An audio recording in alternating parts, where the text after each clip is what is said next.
Check one, two. Check one, two. Check one, two. Let's go. Let's go. Let's go. Y'all, welcome. Welcome into the stream. How y'all feeling today? B's in the building. What's up, B? Welcome in over on TikTok. I appreciate you being here. Y'all, welcome into the stream. How y'all feeling today? What are y'all up to? Babyface in the building. What's up, B? Good to see you. How you feeling? What are y'all up to today? Babyface Mikey, welcome into the building. If y'all are coming in for the first time, let me know where you're coming in from, as well as if you make music, what kind of music do you make? Procrastinating, getting ready for work. I feel that. It's not always easy, B. It's not always easy. Arizona in the building. Let's go. Thank you so much for hopping in, man. I appreciate you being here. Y'all, if y'all over on TikTok, make sure y'all tapping the screen, share out the live with a few people. We're going to get moving, hopefully listening to some of y'all's music here in the very, very near future. If you are on this app, of course, you can go to my profile and watch all the steps there. I'll get into some details and stuff in a minute, but I just want to say what's up to everybody. Appreciate y'all hopping in. Shane is in the building. What's up, Shane? If you want to, go to my profile, click on the link, and click on Track Talk Submission. You'll see all the details right there, and we'll get everything moving. Thank you so much for the follow. I appreciate it. Les is in the building. Welcome in. Oregon Rev, and I make electronic music. B, I love it. How long have you been making electronic music, B? Happy New Year, Les. So good to see you over on the Red app. How are you feeling today? Happy New Year's to you as well. Are y'all recovering from the new year? Are y'all back working? What are y'all doing? I still feel like I'm like catching up. I didn't even really do much. We were chilling. But I still feel like I'm just like, wait, it's 2026. What's going on? What day of the week is it? It's chaos. A couple years been on a hiatus for mental health though. I feel that, man. I'm sorry to hear that as well though. Music can be a really phenomenal outlet though. I do definitely believe that. All right, let me update a few things here, y'all. Thank y'all so much for tapping in. Operation, thank you so much for joining the stream as well. Definitely make sure y'all are tapping the screen. Let's get those likes up to 2K. Share out the live with a few people. Don't forget to send in your heart me for the day. It does help out the stream quite a bit. And we're gonna get some things flowing here in just a moment. Been getting heavy into side train. Yeah, 100%. Ooh, I like that. I want to get a little bit more. I need to move this over. Hold on. I want to get a little bit more into that world as well. It's a cool space. I'm definitely tempted. I've dabbled in that area and like on the production side, and I've done a few little things here and there, worked with a couple artists in the space, but I would love to lean into the electronic side a little bit more. I think that'd be really fun. Am I saying that correctly? Thank you so much for hopping in. What's your specialty in music? So I've been a professional audio engineer, producer, and session musician for about 13 years now. I was a classically trained pianist from the ages of 6 through 19. Played guitar since I was 8. Been using Pro Tools for about 18, 19 years at this point. Trained in studio and stuff like that. So the vast majority of what I do for business is in the session space. So I do a lot of session work, live drums. Synths is probably the biggest thing. That's probably the biggest part of my session work. Synthesizers, so it's like my favorite thing in the world. So a lot of people come to me for synth work, session work, some guitar stuff, and then I do, of course, like full production projects, mixing, mastering, stuff like that. I've done for, like I said, 13, 14 plus years. But I would say the vast majority of what I like to do is synth stuff. Anything involving synths makes me very happy. It's really fun to work on. Onaya, thank you so much for hopping in. I appreciate you joining the stream. So that could be like 80s style stuff, synth pop, synth wave. I love synth wave. Gosh, I'm getting so much spam. Do y'all get as much spam as I do? Spam calls and stuff? Goodness gracious. Elvis is in the building. What's up, Elvis? Welcome in. I'm using the music theory space. I want to get into engineering so badly though. You should. I recommend for most people, no matter what it is that you do, that you learn the language of the other aspects of music. So there's like artists out there. I feel like the most prolific artists that gain the most success and just the most pull in the industry also really truly understand the language behind production and engineering as well. So even if you're like strictly a musician, and I think it's very, very beneficial for you to be able to understand the other side of music as well. Whether you're an artist, you're a producer, maybe you're just a session musician. I think it's really, really beneficial. Les was saying they get spam too, dude. I feel like I get like 5 spam calls a day. It's brutal. Jay Bello's in the building. What's up, Jay Bello? Thank you so much for hopping in here. I appreciate it. I love making 80s music too. It's my favorite. Is that what I have on here really quick? Let me see what project I have on here really quick. Let me see really quick. But Happy New Year's, all. It feels good to be back. It feels good. We're gonna start the year off strong. We're gonna be working like crazy. We're gonna be pushing. We're gonna be recording. We're gonna be mixing. We're gonna be doing session stuff. We'll be doing. Oh my goodness gracious! What is this? What is this project right here? Oh, I know what this project is. Oh yeah, this is a cool project. I was like, wait, hold on. Watch it. Marley's in the building. What's up? Welcome in. Is it Kafil? Thank you so much for hopping in, watching from, sorry, I got to catch up on my chat. Give me a second. I'm going to pull it up on my phone so I'm not relying on the computer here because it does get a little bit out of whack for me. Give me one moment. So I can get on my other place here real quick. I mean, if y'all do want to submit, we're going to get moving with a couple songs here in a bit. We're going to do a few consultations today, just a handful. If you would like to submit for a consultation, you can go to my profile, click on the link, and click on Track Talk Submission.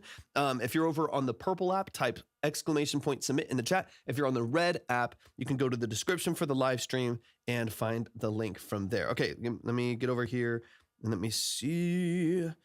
Onea, hello, can you please one of tracks? Yeah, if you want to submit, so what we do here, I'll describe it here in like 30 seconds. In like 30 seconds, I'll describe the whole structure of the live stream, how it works, the way that it functions.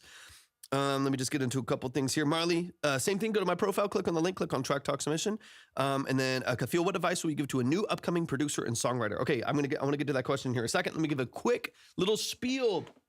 Before we get into the music and we get into the structure of the live stream here, if y'all have never been here before, welcome to the family. I'm so glad you're here. Welcome to Track Talk. That's the name of this live stream. FCO, thank you so much for the follow over on Twitch. I appreciate that. I'm sorry, TikTok, the purple app. Goodness gracious, I already failed because I read it right down here. But if you have never been here before, Shane has been here before. Okay, let's go. FCO, thanks for hopping in. I appreciate you so much. Welcome over to the dark side. Welcome over here. It does sound a bit better over on this platform if that means anything to y'all, which it is kind of an audio based live, so it makes Libby, exactly. I'm like, hold on. I gotta watch my words on the talk sometimes.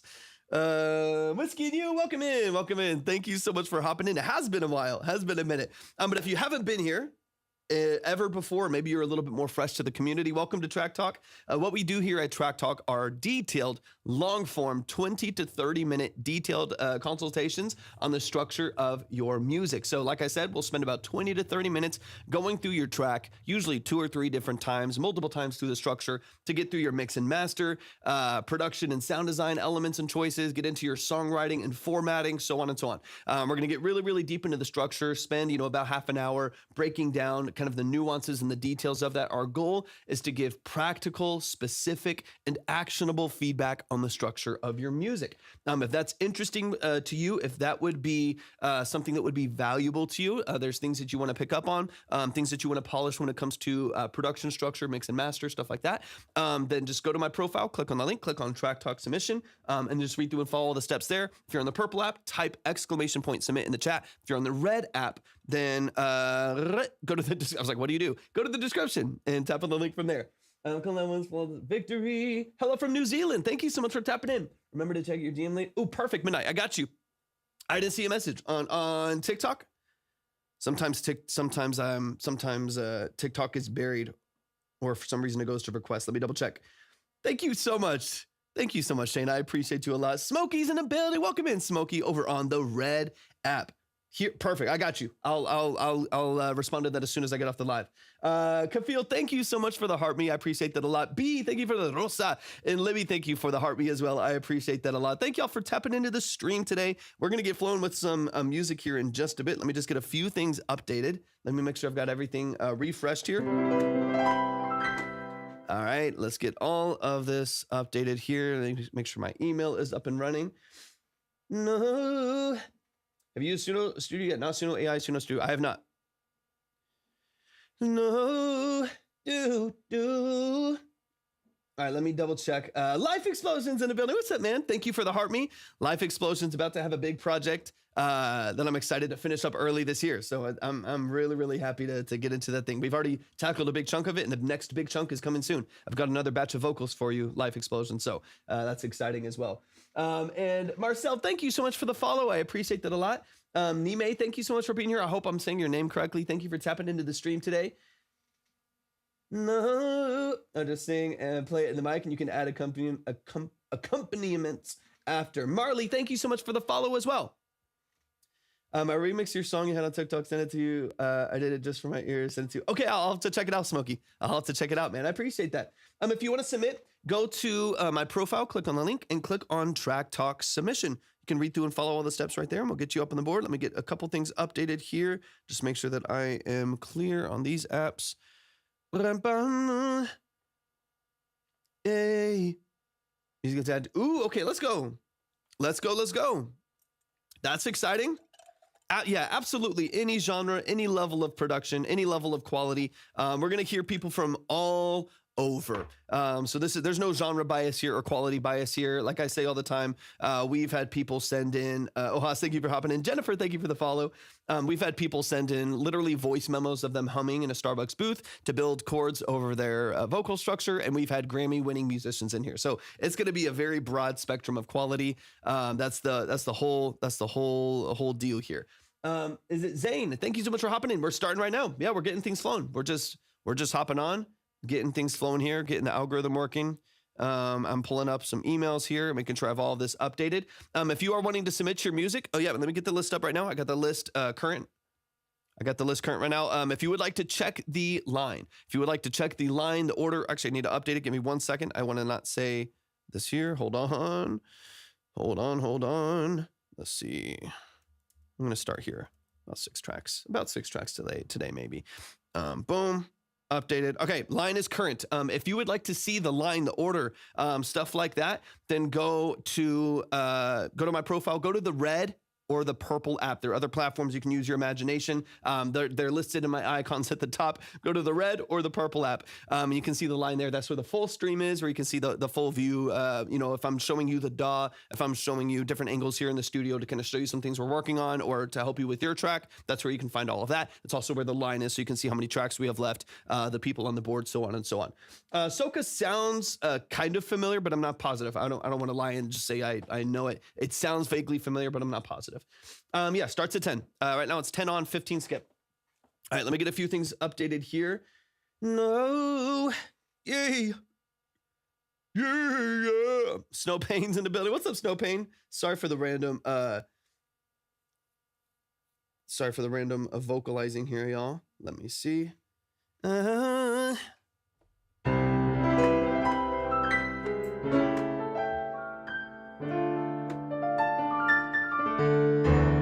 Oops, don't do that.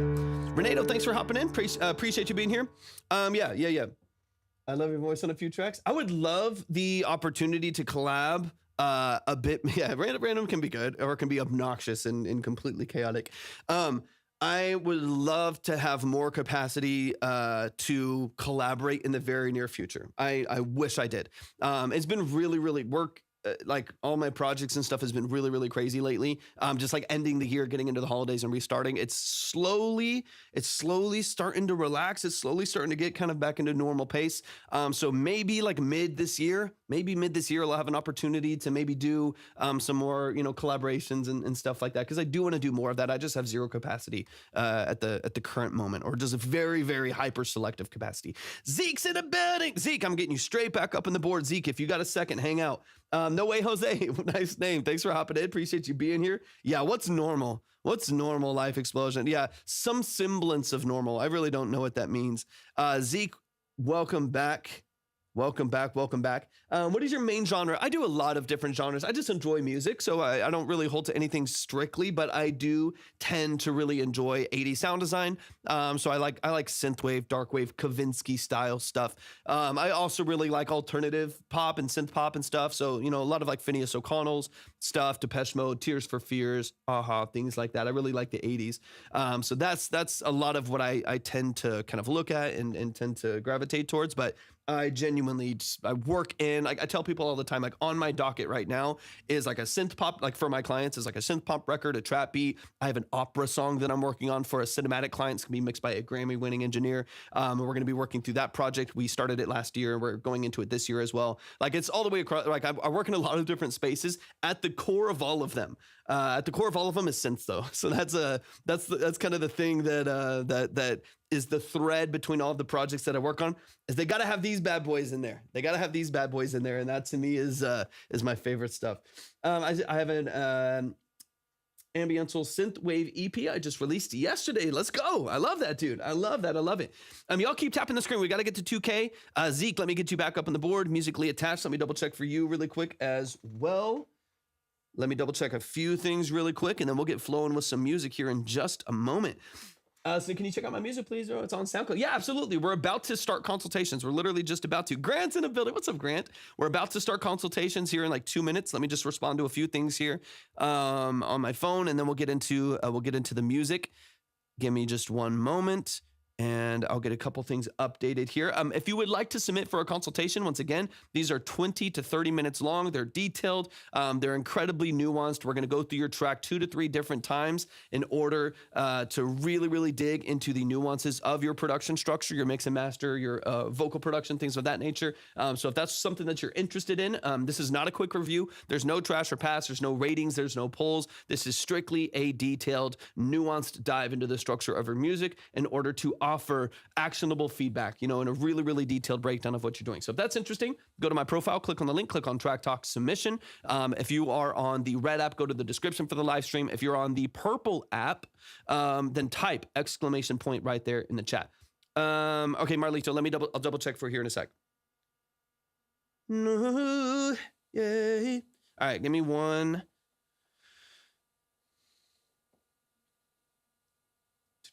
Yeah, that could work. That could work. That makes sense.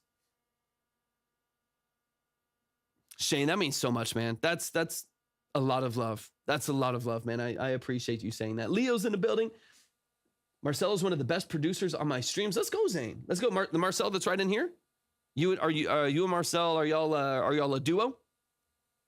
Y'all collaborate together? Next, I'll just hopefully last is January 10th. Let's go. That's coming up. You got a week. You got a week. Beautiful, man. Mixed by Mike in the building. Mixed by Mike. Thank you so much for hopping in.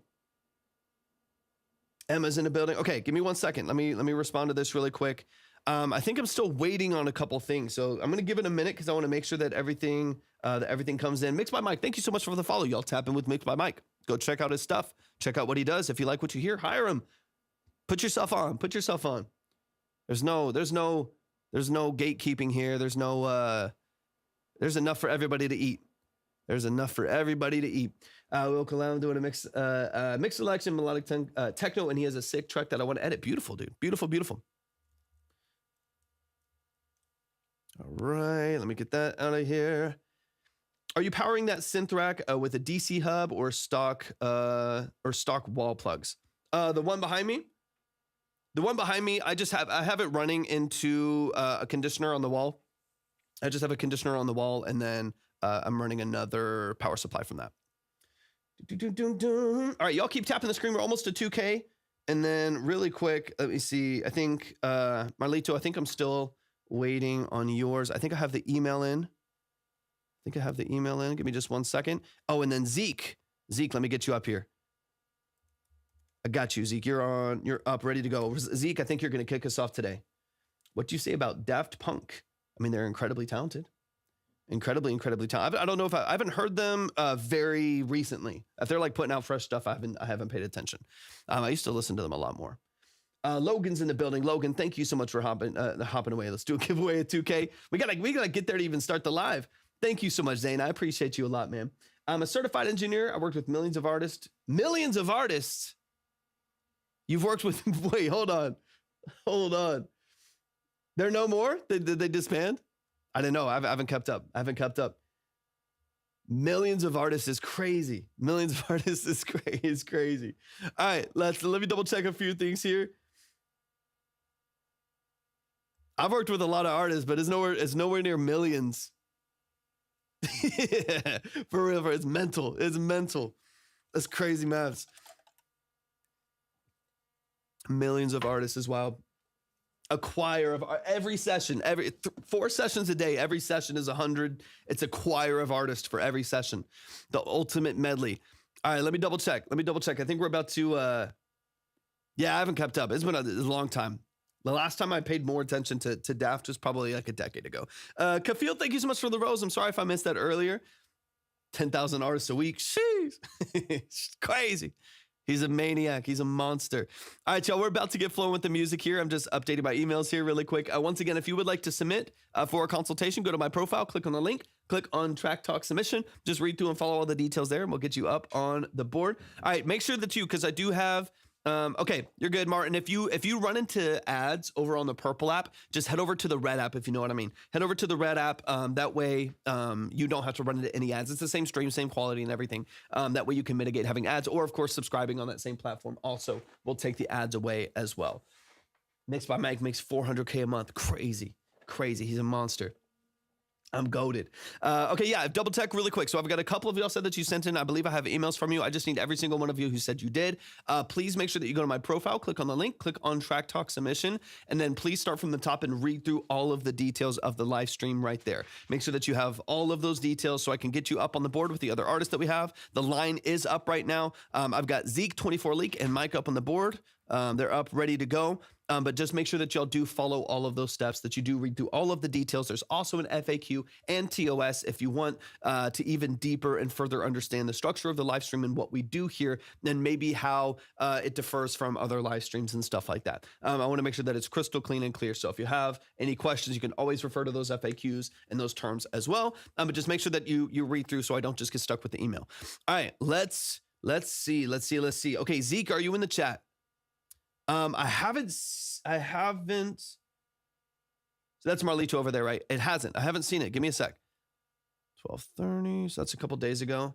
Ava's in the building. What's up, Ava? Welcome in over on TikTok. I appreciate you being here. Let me see. Yeah, that's what I was looking for. I haven't seen anything. Give me a moment. So I've seen that. That's from 3 days ago. Yeah. You're good. I was like, I haven't seen it. I was scratching my brain. I was like, hold on. PyCat, thank you so much for the follow. I appreciate that a lot. Let me see. Got you. Marlita, you're ready to go. All right, y'all, we're about to get into some music. Zeke, hop in the chat. Zeke, let me know that you're here. Let me know that you're here. Let me get all this updated. Lines should be current. Should be the right order. I don't remember that you are. No worries, Void. No worries. And just remember too that it's not a play. It's not a play or a quick review. Remember that too. There's never any pressure. I don't want anybody to feel pressure at all. There's Zeke. Yeah, you're not just gonna pay to play. You're not gonna pay to spin, listen, and then move on. Just keep that in mind, because I know there's a lot of that out there. Just keep in mind that I think the last live we did, what is it, today, the 2nd? I did one New Year's Eve, and I spent like 45 minutes on one of the songs. It's annoyingly in depth, to the point where it takes too long.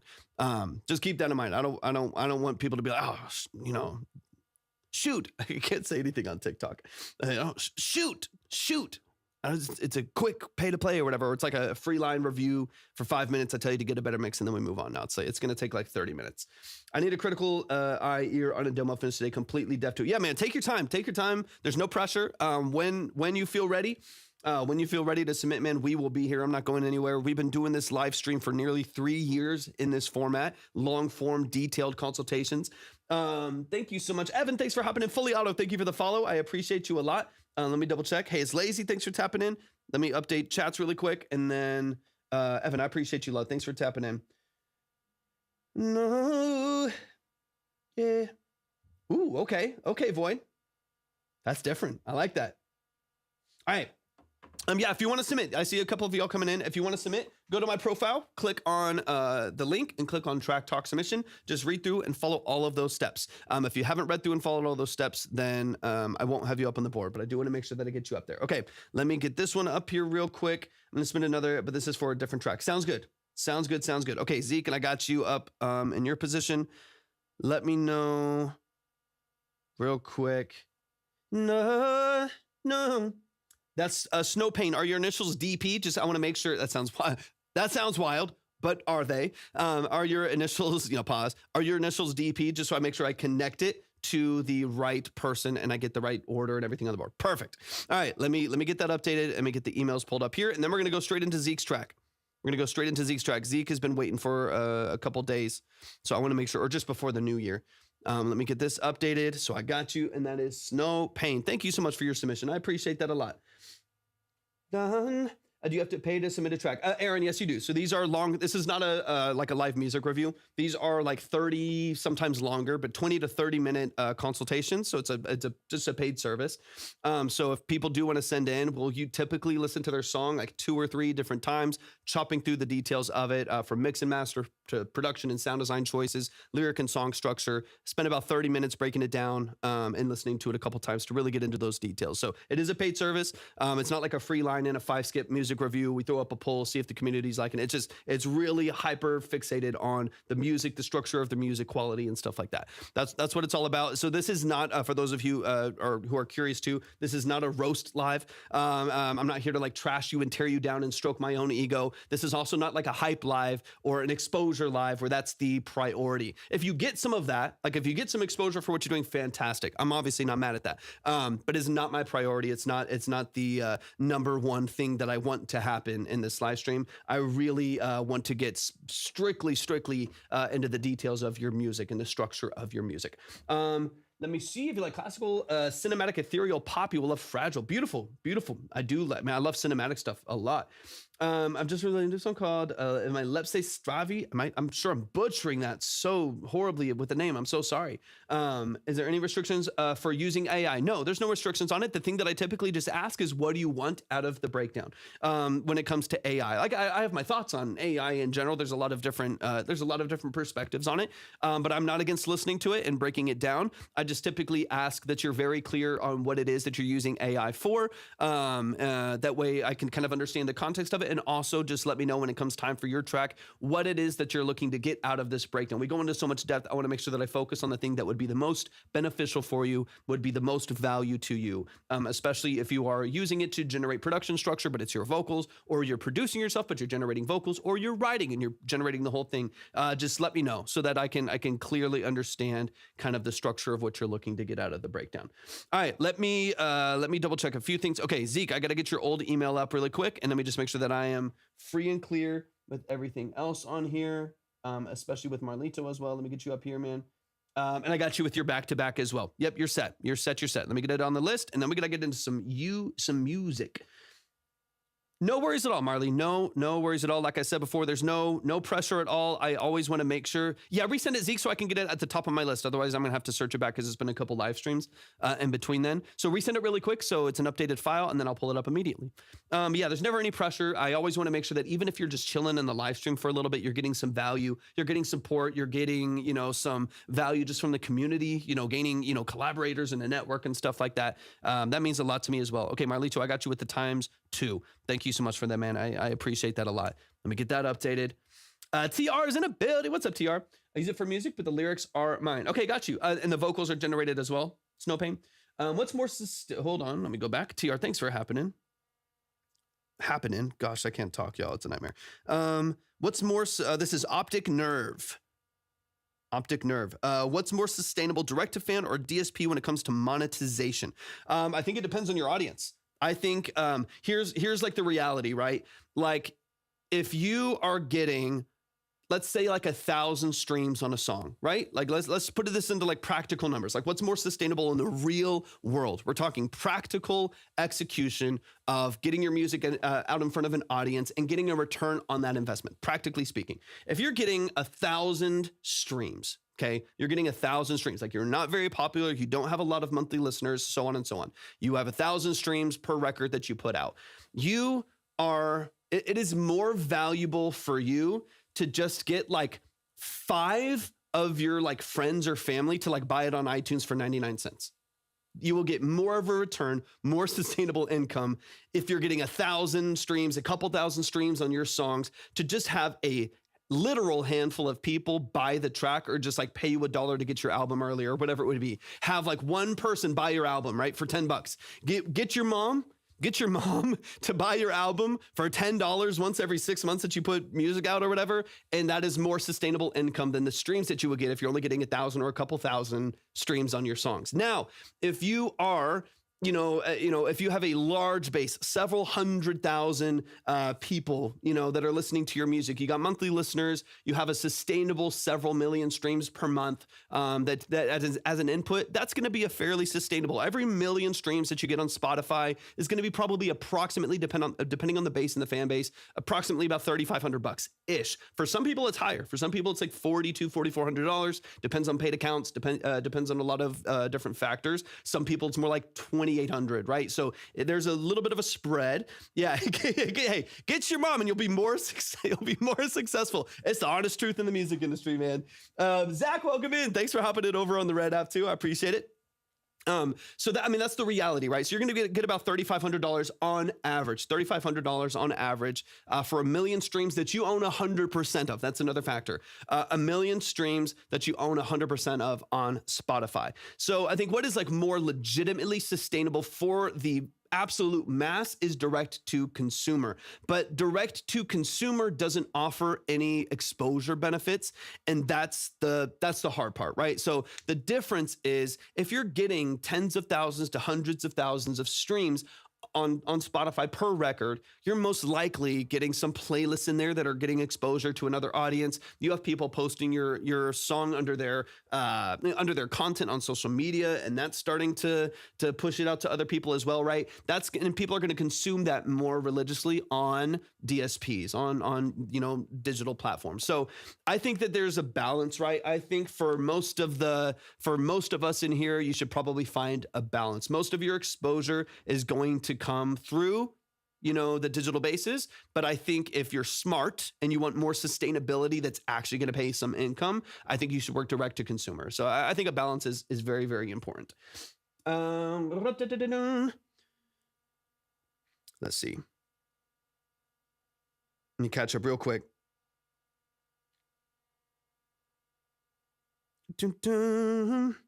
I have like 3,000 streams on SoundCloud in the last 30 days and made $1. Hey, TR, $1 is $1. $1 is $1. I got roasted the other day by a small record label for using AI. Yeah, it's one of those things. It's one of those things. I understand why people use it. I understand. I have my thoughts on AI, and that's probably for like a long YouTube video that I can post. Kyle's in the building. What's up, Kyle? That's a long YouTube video. My thoughts on AI is a lot more nuanced than I can even just express right here in the middle of like looking at 5 different screens and having brutal ADHD.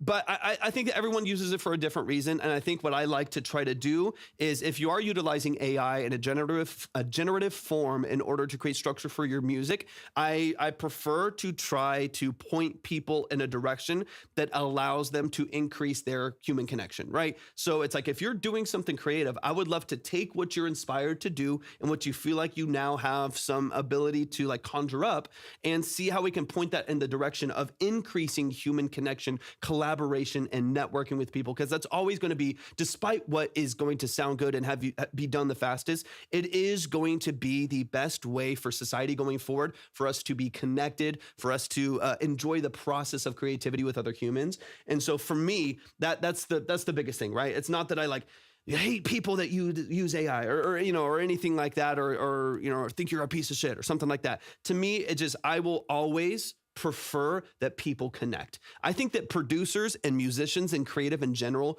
can always be we can already be really isolated and lonely and emotional and all those kinds of things, right? So I think one of the worst things is if we pull back even more. I want, whether or not you use AI or not, I want people to connect. I want people to network. I want us to be able to have this. Right. I don't want me to be some hologram. I want us to be able to connect. I want us to be able to talk and communicate and engage in creativity in a way that is really beneficial to culture and society and to our personal relationships and stuff like that. So I do value that a lot. All right, let me catch up. And then we got to get into some music. Hybrid approach. Yep, I agree. Don't punch me. No, DistroKid. Yeah, I use DistroKid right now. I use it only because I've used DistroKid for like 14 years and haven't switched out. I've used it for 14 years and I just haven't switched out. But I'll most likely for my next releases, I'll probably be using Symphonic. I don't like the fees on DistroKid. DistroKid has been perfect to me. I'm not sponsored, but they have been perfect to me. I have not had any issues with their distribution, with any ISRC issues, with sample replacement or anything like that. Never had any issues, and I've used them for 14 years. The only thing I don't like is the fees, right? It all starts to add up. Like I've put out like 55 tracks to platforms, and after doing that, you're not only paying like the $40 a year. I mean, it's cheap to be honest, but $40 a year. But I'm also paying like $55 a year or something like that just to keep them on the platform and keep them going to new platforms that are popping up and stuff like that. Like it just that I don't love that. I'd rather there not be as many fees. But honestly, their file replacement format's really nice. They're on the edge because they're probably one of the biggest distributors out there right now. One of the most prolific. They're kind of a little bit more on the cutting edge of what's going on. So I do feel like they do a good job. So I don't really see any issue with them. So I might keep with it, but I've heard really good things about Symphonic. I've been able to actually hear from the CEO and talk to some people that were working very closely with the group that created Symphonic distribution, and they seem pretty. They seem pretty solid. AI is killing the soul of the music. I understand that feeling. I understand that feeling 100%.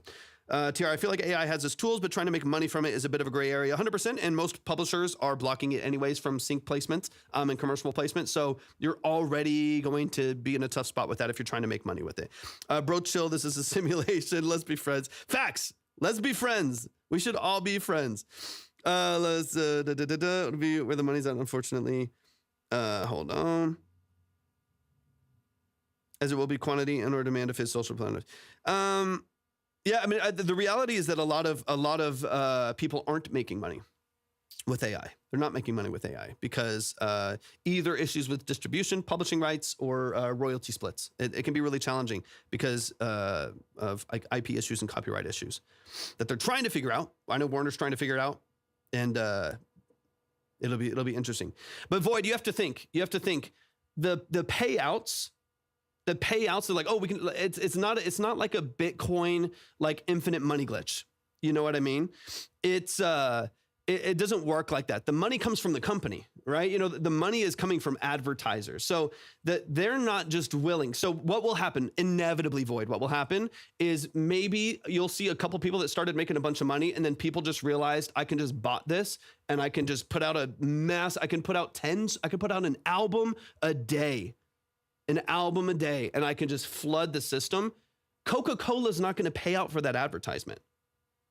You know what I mean? Like in reality, right? Like Meta's not going to pay out for advertising. Like Apple's not going to pay. If just everyone is getting millions and millions and millions and millions of streams and putting stuff out there, it's real money that it's not an infinite glitch. It's real money that actually has to come from somewhere. So what's going to happen as soon as that inflates and saturates, you're going to see kind of the crumbling of that financial ecosystem where they're not going to pay out at all, or you'll just see Spotify, who already only pays 0.032 cents per stream as it is, say that if anything is tied to AI at all, it'll get 0.00074 cents. You know what I mean? It'll just be a dramatic shift. And it has nothing to do with the ethics of AI, has nothing to do with how hard or easy it is or how creative you are to do it. It has nothing to do with that. It has to do with real business. That's just the way it is, right? The same thing happened when YouTube got super saturated. All of a sudden, people were making millions of dollars. A couple of people started posting they were making millions of dollars on YouTube. Everyone wanted to be on YouTube. Everyone started making a bunch of money, and advertisers, because of a myriad of different reasons, said, oh, hold on. We can't just triple our ad spend. It doesn't make any sense. There's not that much of a return. Same thing's going to happen on music. They are paying out because there's a return to the platform. They don't want to just give people out there. Anyway, so that ecosystem will crumble. You'll see some people pop up, and you are inevitably going to get a bunch of YouTube videos that say how I made, $140,000 a year with AI music. You're going to see all those videos, and there's going to be a handful of people that works for them, and then the ecosystem is going to crumble because advertisers are not going to pay out for a hyper-inflated, saturated market. It would make 0 sense because there's no return. There's no return. So it's anyways, that's a long-winded answer to a lot of that. But anyways, yeah, there's going to be edge cases, but the vast majority of people will never make money. or make incredibly small amounts of money. Same with a lot of other platforms. I got over 100 million streams and it paid me zero. Yep, it's gonna happen a lot if that's true. The industry is changing on my man. Agreed. Yeah. And there's also gonna be a polarization. Timbaland is the issue. I saw him on live earlier with Rob. I got thoughts. There's going to be a polarization like any technology, right? Like there's people that, like just as an example, there's 2 billion people, or, there's whatever the number is, 300 million people that are on TikTok, right? 300 million that are on TikTok. That also means that there's like 7.7 billion people that have not adopted TikTok. Probably like 5 to 6 billion people that haven't adopted it that are of age to actually be on it at all, right? That's a lot of people, right? So the same thing's gonna happen where like there's people that like, there was a huge saturation in social media. Everybody was on social media making content and stuff like that. And there's people that leaned all in and were on social media all day and were doom scrolling. And there's people that don't have Instagram, they don't have TikTok, and they never will. They're like, I work my corporate job, I make my money, I pay down my house, and that's it. I live a really simple life, right? And there's going to be a whole world of people that adopt, and a whole world of people that is billions of people that never do. The same thing will happen with AI. Especially in the creative spaces, there's going to be a whole world of people that invest tons of money and time and resource in order to put it forward. And there's going to be a whole, other billions and billions of people that never adopt it, right? So when people say like it's the next thing, it's only the next thing in contrast to it's only the next thing in contrast with its adoption. So that to me is one of the biggest factors. There's going to be people that are just split away completely. People that lean into using it as a tool or generating completely, and people that go back to like, you know what, dude, I'm splicing tape again. We're printing to vinyl, and that's all I'm selling is direct to consumer vinyl, and that's it. And you're going to see people get really, really successful in both camps, or limited kind of commercial success on the right side over here. But anyways, I know we're all over the place, y'all. We're all over the place. Okay. Give me 2 seconds. 2 seconds. Let me just get out of this. And we got to get into some music. So let's dive in. A nice little rant. What's your favorite album of all time, dude? I don't know. There's so many albums. There's so many songs. There's so many artists. I don't know if I could tell you an album of all time. That's too hard. I founded a platform that offers bundles. GDF. Okay, nice. Would you like to stay with me by phone on Sim? Yeah, 100%. Yeah, if y'all want to sim it, we're about to kickstart the music. Zeke, hop in the chat just for a moment. So I can get you up on the board here. I got your updated email. Okay, if you would like to submit your music, we're about to dive in, y'all. I'm not messing around anymore. We got to get into the music. There's Zeke. Zeke, thanks for hanging in there. I'm ranting too much. Let me get this updated right here. If you would like to submit your music for a consultation, go to my profile, click on the link, and click on Track Talk Submission. Let's see. If you're on the red app, go to the description for the live stream. If you are on the purple app, then type !submit right there in the chat. Once again, these are detailed long form breakdowns. This is a 20 to 30 minute consultation per artist that gets into that gets themselves up on the board. We're going to spend 20 to 30 minutes, multiple listens to dive into the structure of your music. We got Zeke in the building. So if you want to submit, just please go and read through all of the details for the submission at that link tree. The line is up on the purple or red app. Use your imagination for that. Let's get into it. So if you want to check the line, you want to check who's there and where everyone's at, and if you want to skip and stuff like that, all of that is on the purple or red app. Just go to those platforms and you'll see what I mean. All right, this is I Want It All by ZekJungle, and let's get into it. Okay, Zeke, just give me a quick reminder, because it's been a couple days. Give me a quick reminder of what it is that you do and the role that you play in your music. So talk to me about the production, talk to me about the mix structure on the song, so on and so on. Give me some details, give me some nuance, and let's get into it. I'm not going to be on for super long, y'all, so I'm probably only going to be on for a couple hours, not like maybe 2 hours or so, a handful of submissions. So just keep that in mind as well if you're submitting. All right, let's get into it, Zeke. It's time.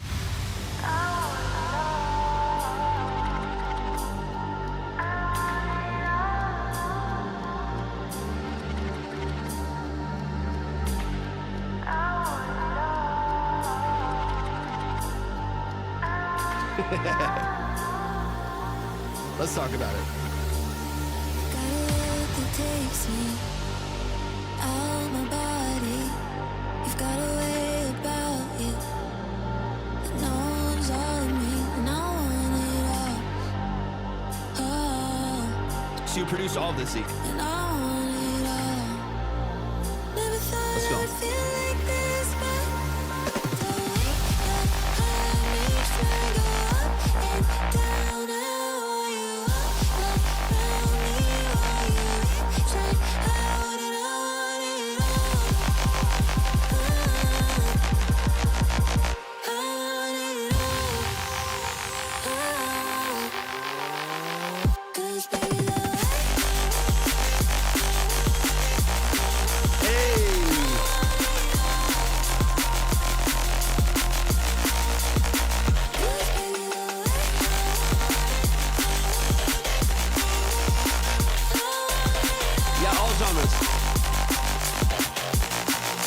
This is a producer over on YouTube, on the Red app.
Beautiful.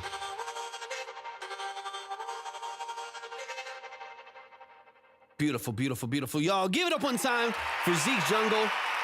Give it up one time. Give it up one more time. Jody's in the building. What's up, Jody? Thank you so much for hopping into the stream. Y'all, please show some love to ZekJungle. They're over on the Red app right now. So if you want to go show them some love, head over to the Red app. Hop in the chat over there and say what's up to Zeke. Zeke is a beast. Phenomenal, phenomenal production structure, man. Processing on the vocals is beautiful. It's really tasteful. It's light. It's airy. Still cuts through over the top of the mix without competing too much with a lot of your other high-end elements. You process that beautifully, man. It sounds really, really nice. Do you have a plan to release this to platforms? Right now, I'm just listening on SoundCloud. Obviously, it's the link that you sent me. Is this going to platforms? Are you keeping it on SoundCloud? Let me know. And any other details you want me to have, drop it in the chat. We're going to go back through it. I have to be really, very nuanced with what I say on TikTok because they're a little funky. The Red app is just one of the other platforms that I'm live on. I'm live on 3 platforms right now. The purple one starts with a T. The red one starts with a Y. And I just have to be I've got to be tricky because if I start saying their platforms, then TikTok's like, no, you're evil, taking people away. Anyways, I'm live over there as well. That's where you can see the line. That's where you can see all that good stuff. The green app, red app, blue app, you know, I'm everywhere. I'm all over. All right. Let's get into it. Yeah, exactly. All right, let's get into it. This is I Want It All by ZekJungle. Let's dive into it. Let's run it from the top and let's get into some of the details, man. But yeah, talk to me about your it's out on every platform now. Oh, beautiful, dude. Let's stream it then.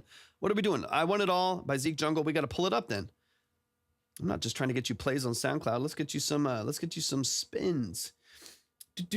Mind the Drive in the building. What's up? Thank you so much for hopping in. Who's the vocal?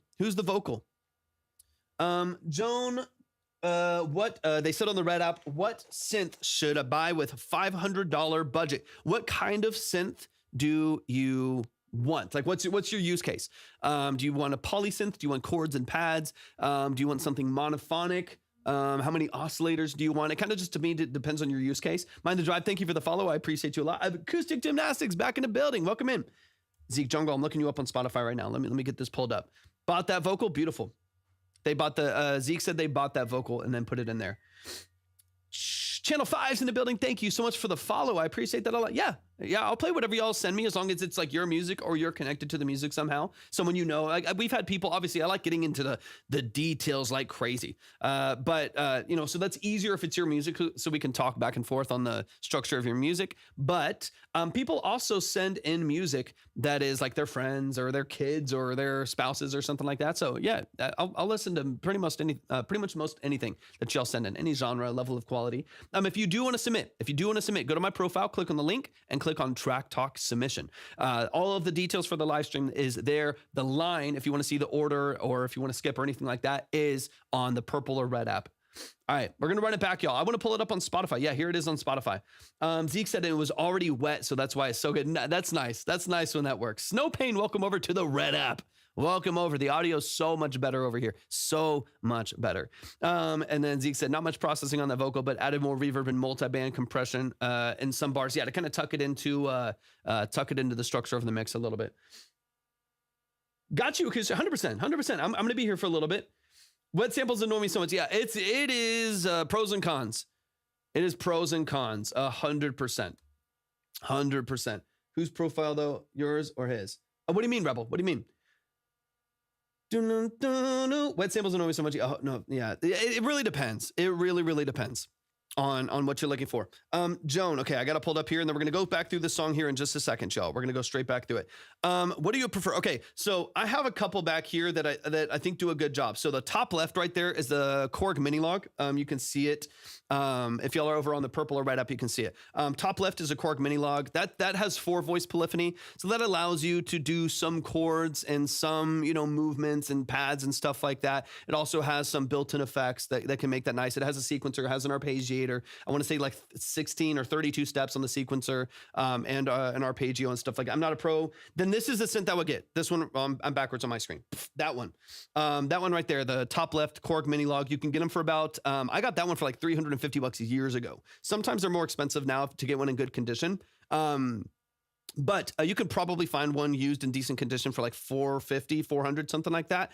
It'll allow you to have really solid, they're micro keys, so that's a little bit tougher, but for a newbie, this is probably good for you.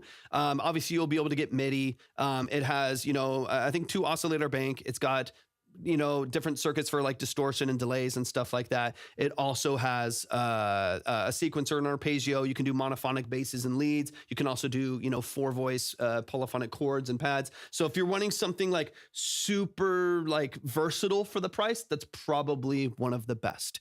Especially if you're starting out, I think that the oscillator, filter, and mixer interface is probably the easiest to comprehend if you're just getting into like subtractive synthesis and stuff like that, just getting into production. I think that's probably your best bet. You can save presets. There's a bunch of presets on there. Like, so as far as that goes, it's I think it's probably the best option.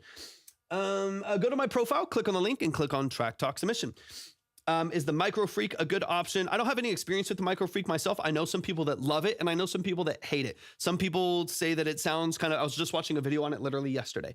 They were talking that it sounds kind of like metallic and a little bit more brittle, not as like warm and analog as some other synths. And so that's one thing that I know about it, but I know some people that really like it. So I think it just depends on taste, depends on use case, budget and stuff like that.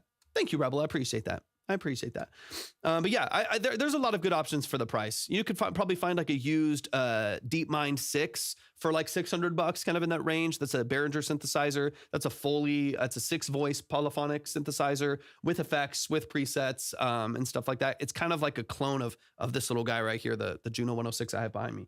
Anyways. All right, let's get back into the song, Zeke. Let's get back into it. If you're over on TikTok, keep tapping the screen, share out the live with a few people. We're going to keep going with the music, but let's run it from the top. This is I Want It All by ZekJungle. The song is out on all platforms. We are now streaming it on platforms, so we can actually get you a stream for Zeke. We got to make sure that we show love. So if you like what you hear, go stream it. Go add it to your playlist. Go like the track. Go follow on Spotify, all of that good stuff. And let's get into it. Of course. I appreciate you hopping in. Thanks for being here. All right. Juno is the coolest. Dude, it's my favorite. Let me get back over here. Let me put up the line. The Juno 106 is probably my favorite synth that I own. I really, really like it. I'm in the process of looking at getting a couple more synths in here. I might sell some stuff, trade some stuff out, and get a few more in here because synths are my favorite thing in the whole world. And I've got a couple on my mind. I'm just budgeting and seeing what I'll be able to pull the trigger on. But I'm hoping to get a couple fresh ones in here too. All right, let's get it. This is ZekJungle. I want it all. Let's run it.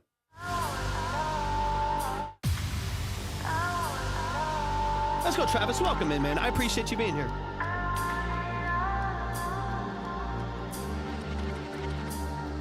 This is let me see, used in so many iconic songs. 100% Zach.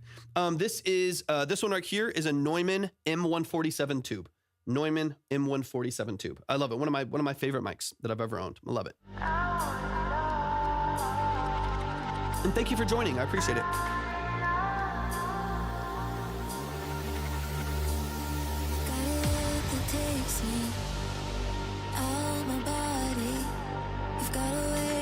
I have one too, TR. I love it. It's actually right next to me. It's right over here.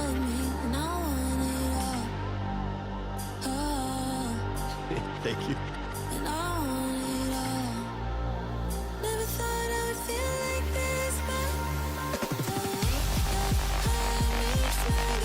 You do a great job. You do a great job of building out. Zeke, you know Zach? Zeke knows Zach? Y'all know each other? You know each other? A beautiful job of building out your dynamics and building out your high-end sound design and that vocal sitting right over the top. Because it gets big, it gets noisy. There's a wall of sound there. And it gets very bright, it's very washy. You have a lot of bright risers and stuff like that. I was like, wait, no way. I was like, Zach and Zeke are brothers? No way. Or they know each other? No way. They're throwing me off. All right, let me back it up a little bit. Yeah, you do a great job. Balance of this is really nice, man. Patrick, welcome in.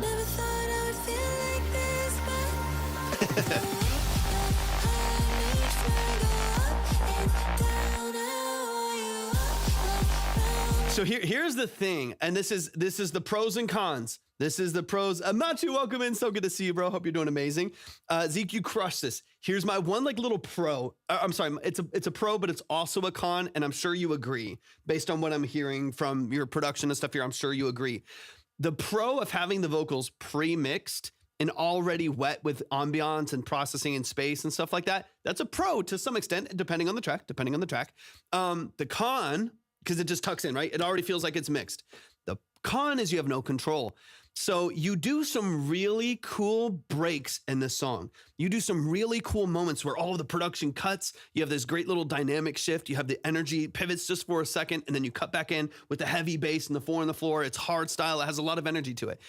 But the vocal still has a ton of reverb on it and like long delays and stuff like that. So even though the production tightens up and kind of cuts all of that noise in between, you still have all of this like space from the vocal, so it doesn't really dry up the mix that much. And I know I'm like complaining about something that you don't have any control over because this was a wet vocal to an extent. I wish that we could chop and dry up that vocal in that moment when you pause in between drum breaks to have the whole mix dry up and get completely forward and dry and punched, and then wet up again when everything shifts right after that. That's like my one like desire that I have. You crushed it on a lot of the mixing elements here. Your production is really, really nice. Fitting in that vocal, I think you did a great job. That's like the one thing I wish I was getting, was that you had control. Again, you don't, because it was already a processed vocal. But I wish that it was dry and you had control, so that you could control when you dry up that signal, create more dynamic range, more impact, more kind of like solidarity in those chops. So when they chop, everything chops, right? And then everything kind of moves back in together.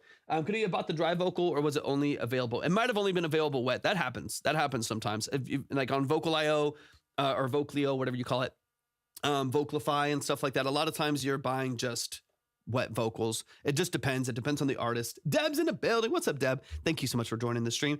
That's like my one gripe. But honestly, man, you crushed it. Like, it's a really, really cool production structure. It's just crazy, huge.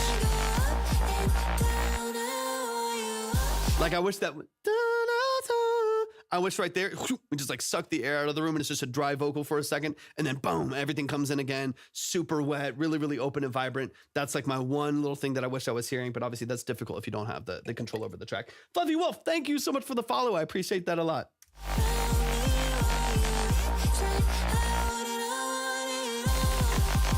It would make these build-ups a lot more dynamic too.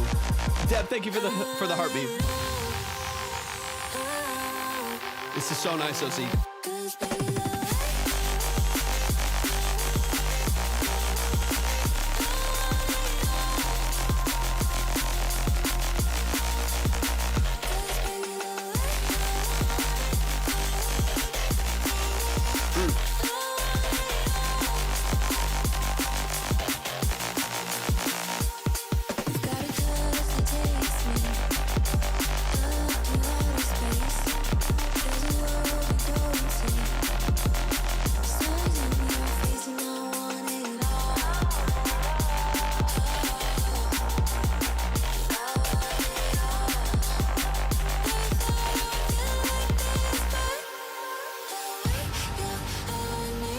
You also have little bits of like pocket swing in here, and it's Kanye's in the building. What's up, Kanye?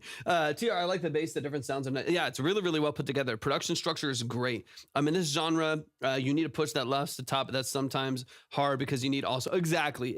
You just take it interleaved. Like most of the songs is going to be really vulnerable and low and really, really hot. Like the dynamic in this genre typically is incredibly broad, right? Like really, really loud and really, really soft. So I would typically in this genre would do most of your like reading and analyzing on your loudest sections. If that's pushing you where you want it to be, your quiet parts are going to be fine, right? They'll be lifted up a little bit. If you're in a space where you're in, -6, -8, whatever it may be, like you're fair, even higher, but you're loud, integrated on your heaviest moments of the song, and it feels pretty well balanced, and nothing's going too crazy for you. Then I feel like you don't have to worry about it too much. This is plenty loud. I'm not having any issues with this one. It fits right with pretty much everything else that I play on here. So I think you did a good job balancing your maxer and stuff like that. But yeah, man, you're crushing it. You're crushing it. There's so many great dynamic elements here. I struggled so hard with the D&B. I took like 2 hours to produce a drop I was happy with.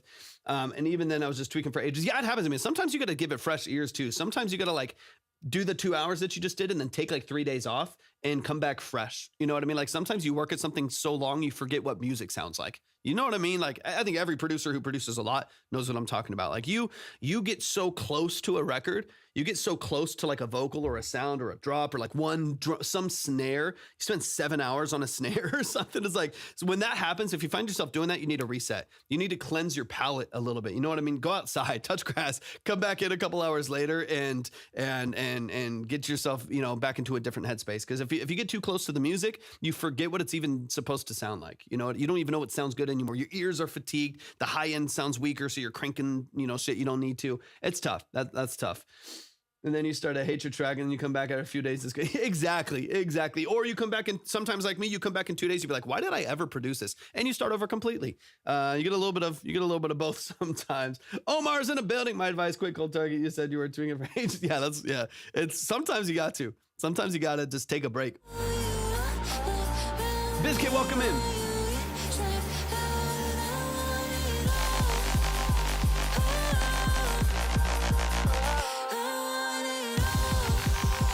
But is there a really, if you are fine, your drums more like going to church to think about, yeah, right. There's like a little bit of swing. So you have a couple things going on. There's a little bit of swing in a couple different elements. Some of them are like in front, like sometimes your kick and snare, like they feel in front of the pocket. I think also because of how you're structuring your side chain too. So you have this natural swing that happens because a lot of your bass elements come in a few milliseconds late because of the ducking of the side chain, which is beautifully done, but it gives your track a really, really nice feel where it doesn't feel too, even though it doesn't feel too quantized and on the nose and on the grid, because you have some things that are operating off grid slightly that are also triggering side chains that are pushing other signals off grid slightly in either direction. That to me is really, really tasteful and really well done, where this doesn't feel perfectly in time. It doesn't feel like rigid and sterile and like too perfect. It feels a little nasty at times, especially with the bass that you have, where there's a lot of good movement and a lot of good structure. So great job, man. Honestly, like it's really easy in electronic music, and we've listened to a lot here on this live too. It's really easy in electronic music for things to feel too looped and too rigid and too sterile. But you do a great job of allowing it to feel really nuanced and like it's got some movement to it. So I appreciate that a lot, man. Cause baby,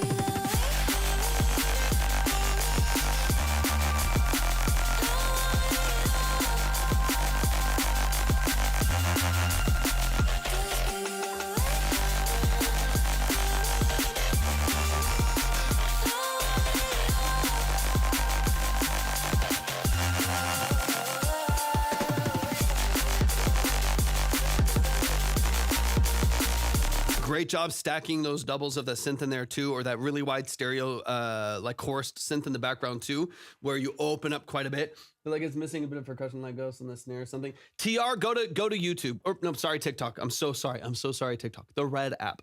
Go to the Red app. It's a completely different experience. Hop on over there. The mix is gonna be a completely different, uncompressed story from what you're experiencing right there.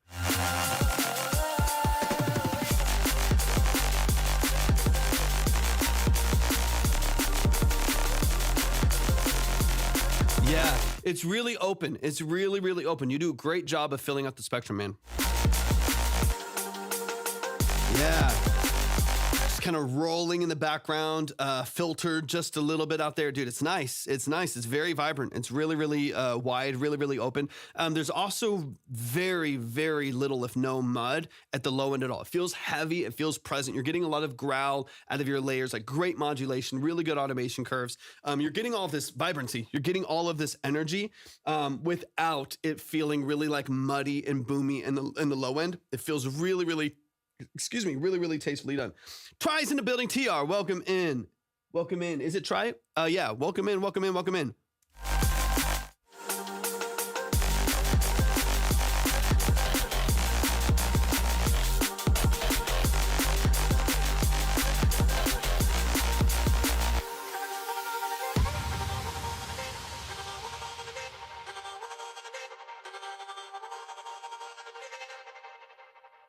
Really tasteful. I love this like oversaturated delay as well. Really good automation on all of your tails as well. Yo, give it up one time for Zeke. Zeke, you're a beast, man. Omar, if you want to submit, or if anybody wants to submit, if you're over on TikTok, go to my profile, click on the link, and click on Track Talk Submission. You can read through all of the details right there. If you and you can also check the line on the other platforms, the Red or Purple app. You can kind of use your imagination. Try, welcome over to the Red app. If you're on the Red app and you would like to submit, you can go to the description for the live stream. If you're on the Purple app, you can type !submit right there in the chat. Yo, give it up one time for Zeke. Zeke, you're an amazing producer, man. This feels like a really, really vibrant record. Yeah, and so honestly, man, like the only thing to me that could just use a bit more polish is your ability to control your vocals. Like starting with the over post-process distortion, crush, reverb. Yeah, it sounds like I love using Decimort 2 for stuff like that. Decimort 2 does a great job of like bit crushing and downsampling and stuff like that, and just makes it so textured and granular. Like I think that to me is like the most impactful part of this whole song. That bass, the drums are simple, but they can be because there's so much complexity to the bass structure that you have. Yeah, it's killer. Try, it's killer. Stevie, welcome in. It's really, really well done. And I think you can get away with a simpler percussion structure because there's so much nuance and there's so much movement and so much automation that's happening with your bass and the multiple layers to your bass structure there. You killed this, man. Zeke, y'all show some love. I wish you had control over your vocals. So like in my opinion, I would do whatever you can in the future to make sure you have a dry vocal that you have control over. And then if you need to, use the wet vocal in the pack as a reference for your processing if you like the way that it sounds. So Castro, welcome in. If you like the way that the wet vocal sounds in the pack. Just use it as a bass track for referencing your other vocals, and then have a dry vocal that you can mix in exactly how you want to. That way, and usually the dry vocals aren't that dry. Usually the dry vocals are compressed and EQ'd. They just don't have reverb and delay. They're usually tuned in there. It's not like it's like a raw vocal straight out of the booth. Typically the dry vocals in these packs and stuff that you're purchasing are still going to have processing on it. So I think that would just give you a lot more control, because there's times where I want your buildups and your breaks and your pauses and your stutters to have even more impact, even more energy. But since there's a lot of, like, as soon as you chop the drums, there's still like a bunch of reverb that's carrying through. You lose like that moment of tying that break to the percussion. I think if that was happening a little bit more distinctly, I would feel it a lot more when that happens. But beyond that, man, your sound design is beautiful. Your structure is fantastic. Everything works really, really well on this record, man. Y'all show some love to Zeke. Zeke, you're a beast. Thank you so much for sending in that track, man. Yeah, dude. I've got you too, man. I've got you too. If you ever need help with that, so y'all show some love to Zeke. Zeke's over on the Red app. Zeke's over on the Red app. He's really, really, really talented, man. I can't wait to hear more from you. You've got a really good ear for the production structure. I can tell. A really, really good ear for the production structure. So y'all please give it up one time for the family. A quick reminder, if you do want to submit for a consultation, these are detailed 30-minute consultations. If you would like to, go to my profile, click on the link, click on Track Talk Submission, and we'll get into all of the details and nuances of the structure of your music. We've got Marlito in the building. Let's get into it. So we've got a couple tracks here. We're going to back-to-back, I believe. Let me get these in the right order. For my track, Night Heat, it's definitely a new vibe, so we'll get messy. Like I mentioned in the beginning, it's again super colluded, as the instruments are loud a bit, but it should get fixed when mastered. Okay, cool. That's not bad, Zeke, honestly. People talk about, like, it took me forever, 4 hours. I'm like, dude, sometimes a track takes me a month to finish, or years. Like, it depends on the song, right? It depends on what we're doing. You know, it depends on what's going on. But I don't know. I don't work fast in that space. Like, that's just not my priority. Like, if it's a client thing and there's a timeline and we got to pump something out, of course we can. But, like, I don't know. I like to work in it. I like to get into the creative space. I like to make sure that I'm in the right headspace to create when I'm getting into stuff. And I'll send the video to my producer once you post this later on. Beautiful. It'll be there. That's a great reminder, Marlito. But 100%, if anyone is interested, Leo, thank you for the follow. I appreciate it. If you ever want to go back and reference. If you ever want to go back and reference these videos, all of these videos, the whole stream is recorded and saved to the Red app, YT, the Red app. So after the stream, if you want to go back and reference, this will be, I believe, episode 26. I think 26 or 27. You can go to my playlist on YT, go to my playlist and click on Track Talk live stream, and all of the live streams are saved there so you can see what's going on. If you need to go back and reference or screen record from there and something like that. Mason, welcome in. Go to my profile, click on the link and click on Track Talk Submission. You'll see all the details there. All right, we got 2 tracks here. So we'll do, but this was really hand in hand. Everything set on, yeah. I think everything worked together really, really well. And I think it was to your benefit that vocal already could tuck into the production. I just think it's a shame that you don't have control over the ambiance. That's the tough part. That's the tough part, man. But you're a beast. You're so talented. So talented, man. Dude, of course, Zeke, anytime, man. Thank you for hanging out with us. NBA Talented, welcome into the building. Thank you for hanging out with us, man. I appreciate it so much, man. I can't wait to hear more from you. Welcome to the family. Officially, you were already part of the family when you came in the other day. Was it like New Year's Eve, right? But, man, I appreciate you being here, man. I appreciate your presence a lot. All right, Marlito, let's get into it. We got Night. Let's see. Pinder, welcome in. Night Heat version 1, and then we got version 2 coming up here in a second. The vibe has changed. Current notes. Let me get into this real quick. We'll get this right out. The beginning was super messy and will need fixing for sure, but I would like more feedback that I can send to my producer to make it cleaner. Again, mixed, but not mastered yet. All right, let's get into it. This is number 1, and we're going to go 2 tracks back to back here.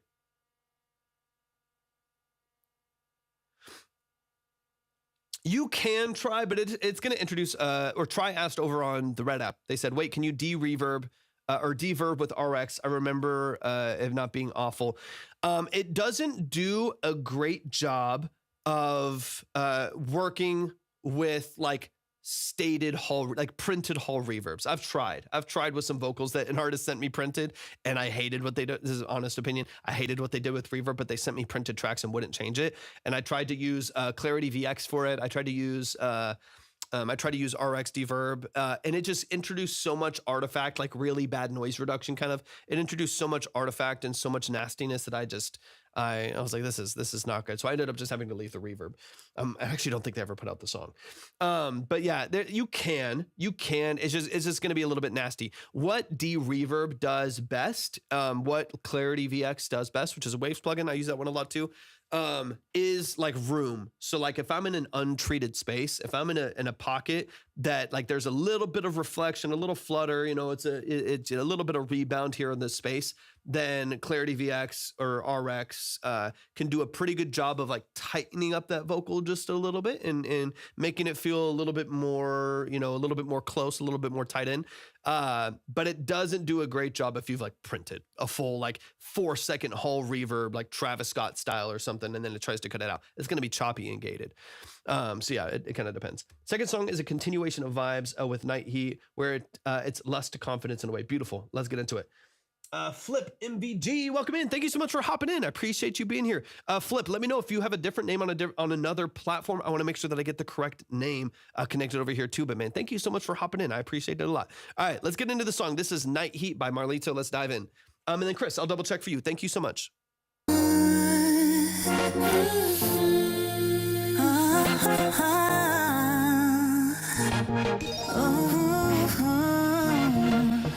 Lost into Wi-Fi, going in the dark. Waiting for you, baby, yeah, I got a head start. Got you, Chris. Got you. The air is heavy, thick like honey, molten hot and running down over the edge. Yeah. We're burning, no need to stop. Your touch is a spark. We're rising up, it's night heat. Can't cool it down in your arms. I'm lost and found you find me. What's up, Dylan? Got you, Chris. Got you.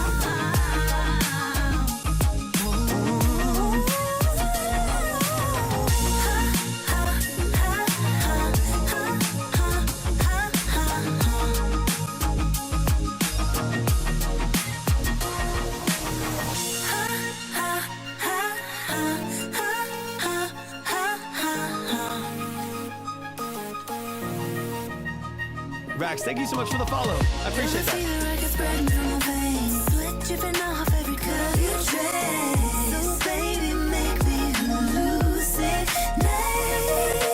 Sheets are tangled, flicker lighter. The candles feeding our desire. I appreciate that, man. Thanks for being here. No need to stop. Your touch is a spark. We're rising up. It's night heat. Can't cool it down in your arms.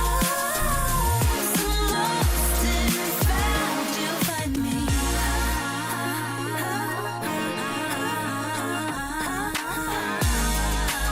Hell yeah, Rax.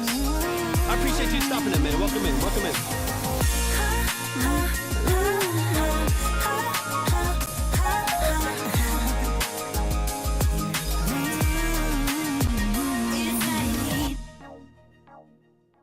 Let's go. We got a little Mannheim Steamroller, little resonant chords in the background there too. Little 80s sound design. I like it. Y'all, please give it up one time for Marlito.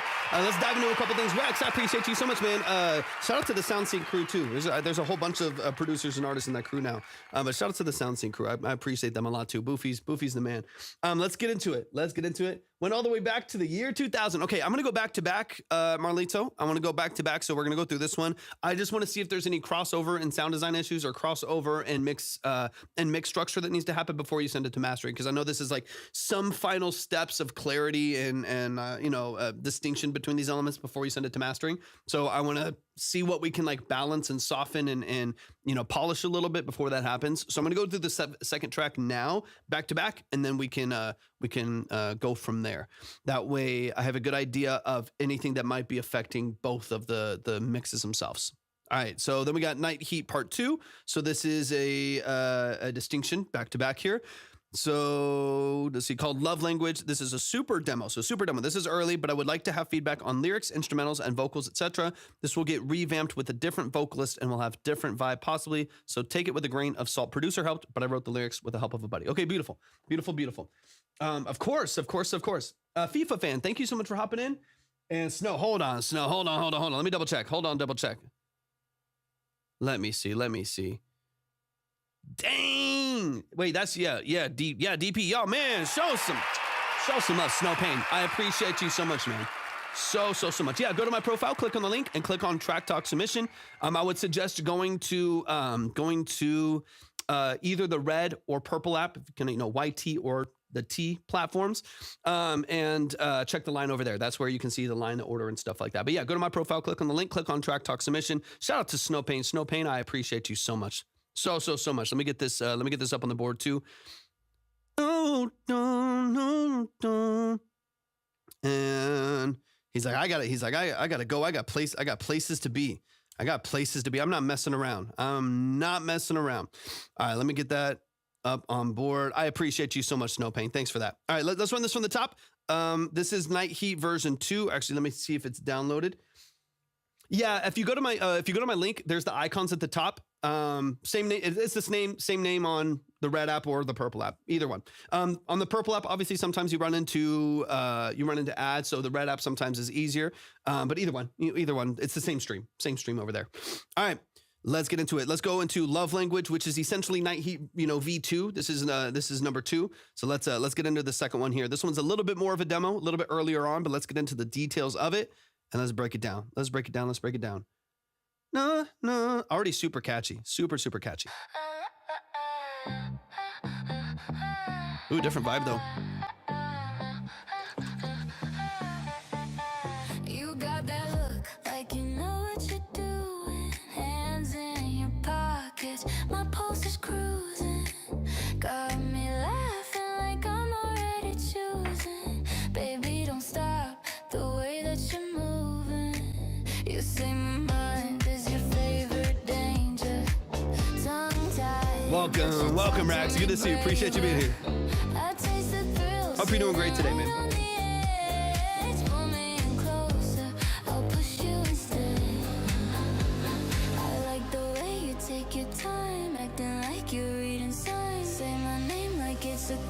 Guess we're doing time tonight. Got you hooked like a sweet confession on your favorite. Well, the vocal's generated, right? But it's going to be replaced.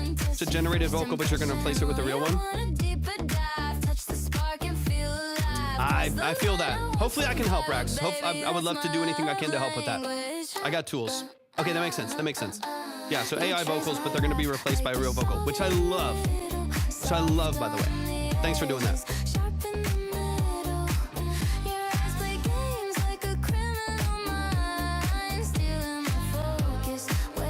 Got like a Selena Gomez vibe to it a little bit.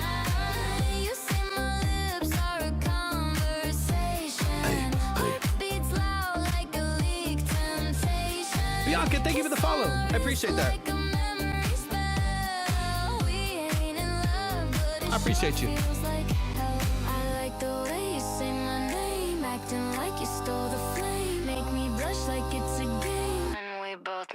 To blame. Got you hooked like a sweet confession on your favorite bad obsession with my lips. It's vibey. It's vibey for sure. Your first impression. Oh, you want a deeper dive, touch the spark and feel alive. Cross the line. Yeah, there's the aliasing. There's a little pops in there. You can tell. But the production's all you, right? Bill Curds in the building. What's up, Bill? Good to see you, man. It's been a while.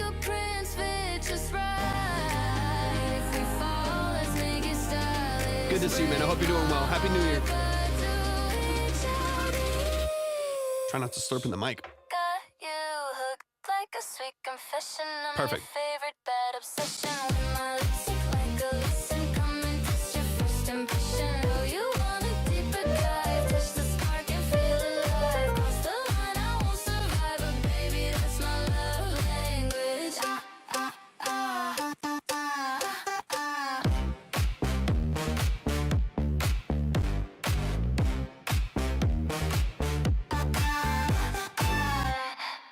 Let's go. Y'all give it up on time. Skip to the weird bit. Thank you so much for hopping in over on TikTok. I appreciate you being in the live stream. Y'all show some love to Marlito. I want to go to the other one first. I want to go to V1, Night Heat, V1 first, because we'll address some of where the vocal is obviously going to be replaced, and you'll remix from there. I want to get into structure for that one, because I think that's going to be really important, and that can be one of the weak spots with stuff like that. So I want to get into like balancing stuff really quick on the first track that we sent, and then we'll go back to the other one as well. How hard is it to play Nashville music? Sorry, I'm between 4 different chats here. Played Nashville Music Awards last Sunday and came home with Outstanding Country Single 2025. Let's go. Shout out to Bill Kern. Shout out to Bill Kern. That's amazing. Amazing, amazing, amazing. Emil, thank you so much for hopping in. Thanks for hopping into the stream. Thanks for hopping into the stream. I appreciate you being here. How are you feeling today? All right, let me update some things here. Doing Death for Love, language gets to the demo and things are subject to change. Sure, we'll talk, I think, mainly structure, because obviously the mix is going to change on Love Language pretty dramatically, right? Because the generated vocals are going to be replaced by real vocals. Oh, Emily. Okay, thank you so much for the correction. I am so glad, because sometimes I've had people like, I called them what I thought that was their name, and they said it was their name, and then I find out like 2 years later that it wasn't their name, and I'm like, why didn't you tell me 2 years ago? Thank you, Emily. Thank you so much for hopping in. Okay, so we'll mainly talk structure, because I think that's going to be the most important part of the way you're building that song, and formatting it. That's going to be the most important thing, to make sure that when you do get real vocals on it, you have them performed and structured in a way that's like the most beneficial to the song itself, that really supports the record. This one we need balancing, a little bit of balancing help and stuff like that. So let's get into Night Heat for the most part. I think that's where I want to focus most of my attention, and we'll bounce over to the other one just for a couple minutes. All right, let's get into it. Let me check this over here really quick too. Emily, that's a lot. That's a lot of keyboards. There's more than that. How many do I? So I have 4, 6, 7. I've got 7 back there, and yeah, it did get chopped at the top. I have 7 back there, and another 1, 2, 3, 4, 5, 5 or 6 over on the other side of the room over here. It's yeah, there's synths. I mean, the bottom one's a workstation. That's more of just a keyboard, even though it does have synths. But the rest are synths. But yeah, I've got a whole bunch of them, and more coming soon. Hopefully, more coming soon. I'm obsessed. I'm obsessed with keyboards and synths. It's my one of my favorite things in the whole world. Yeah. So I have a bunch of analog stuff in here, but I still do use plugins and VSTs and stuff in the box too. I typically prefer creating in analog, just because I feel like I make better decisions tactile. Like I like turning the knobs and moving the oscillators and choosing the octaves and waveforms and stuff like that, because I feel like I make more creative decisions. And then of course there's some factors of sounding, like some of these synths are from like 1984, 1985, stuff like that. Like, and even like the workstation down there's from like the mid 90s. Like there's specific tonal qualities to some of the circuitry in there that I really like and enjoy, especially the Juno that's got like a chorus from 1984, 1985 that's really, really beautiful sounding and sounds amazing. So there are specific use cases that I use specific synths for. But beyond that, it's I just feel like I'm better working with something in front of me than I am like clicking and dragging an automation point for like a cutoff on a filter and some resonance and stuff. Thank you so much for the follow, Emily. I appreciate that a lot. Synth infection, no, synthitis, no, exactly. Don't get me started on synths, y'all. It's gonna be game over. You already know how it is. You already know how it is. If you've been here before, we're about to go off the rails if I start talking about synths. Instant, thanks for hopping in as well. I appreciate you being here. Let's see. Let me just make sure I've got everything in order here. Bianca, thank you so much for hopping in. I appreciate that. Just make sure that you follow all of the steps so I can get you up on the board. But I appreciate you coming in so much. Thank you for joining the live stream. Zach said 80s synths are the best. 80s in general. I agree. The 80s synths are just something special. I assume you play a bit of piano than any other. Yes, I've played, I was a classically trained pianist from the age of 6 to 19.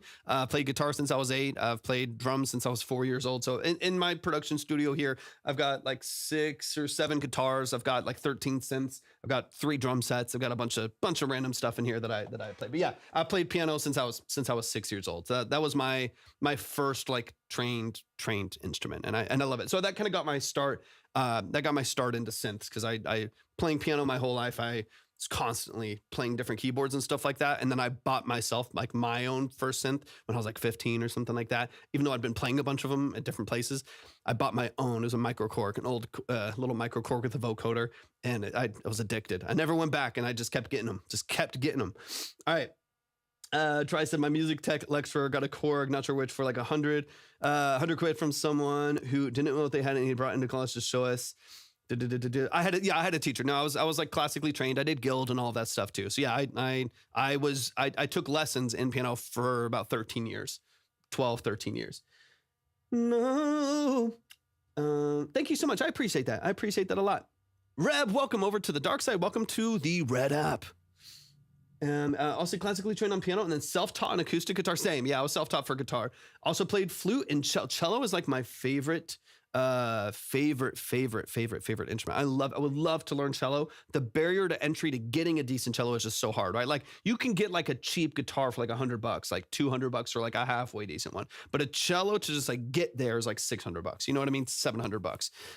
It's different. It's different. Relative pitch. So if I can hear something, sometimes it's perfect and I get really proud when it is. Sometimes everyone's like, "Boo," and I was like, "Oh, is that a C or whatever?" And sometimes it works, but more often than not, I can hear something hit like one note, and then I have an idea of where the progression and stuff is, but more relative than anything.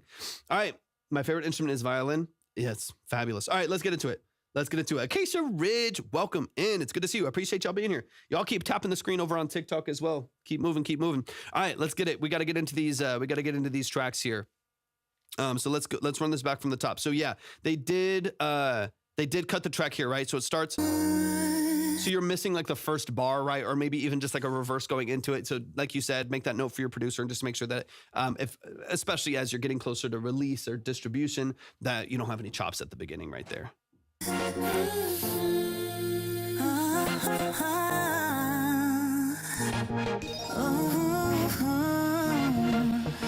Skins are wildfire going in the dark. Waiting for you, baby, yeah, I got a head start. Whispers down the line, I'm out in every part.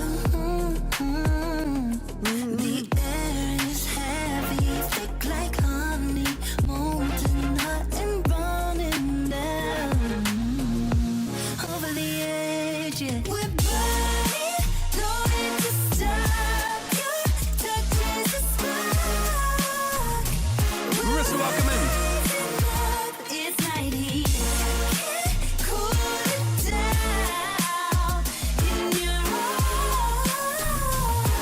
Lost and found, you find me. I mean, so overall, like the structure is really cool. Like again, like I think vocally they're so incredibly talented. Foster's in the building. What's up, Foster? Welcome in. There's an incredible structure. It sounds amazing.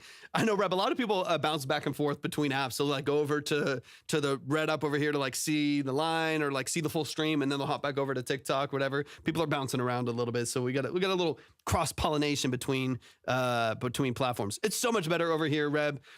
A lot of people once they go to this side, once they go to the dark side on these other platforms, a lot of people don't go back just because the quality is the visual is better, the quality is better. I can switch over to I can show the line. I can switch over to Pro Tools to show people what's going on. If we need to analyze like a structure within their EQ curves or something like that, or show them something on their master, I can pull it up right here. It's just better, and and obviously the sonics are better too. The audio is way better. Thank you. I appreciate you. I feel like going back to TikTok feel so bad. I know. I like TikTok though.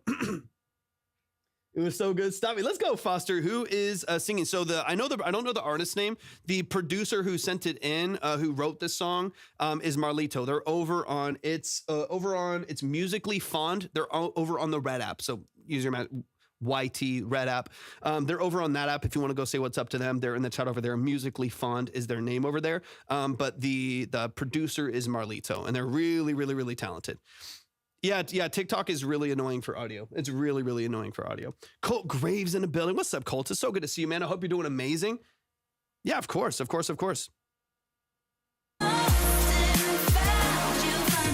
so good to see you, family. Shout out to Colt. Colt's amazing. If y'all aren't following Colt, you're missing out. Show some love to the family right there.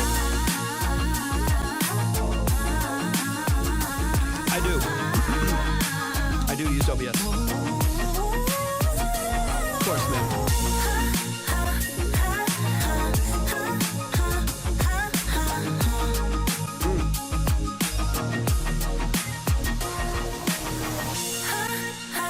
Don't tempt me with a good time, Colt.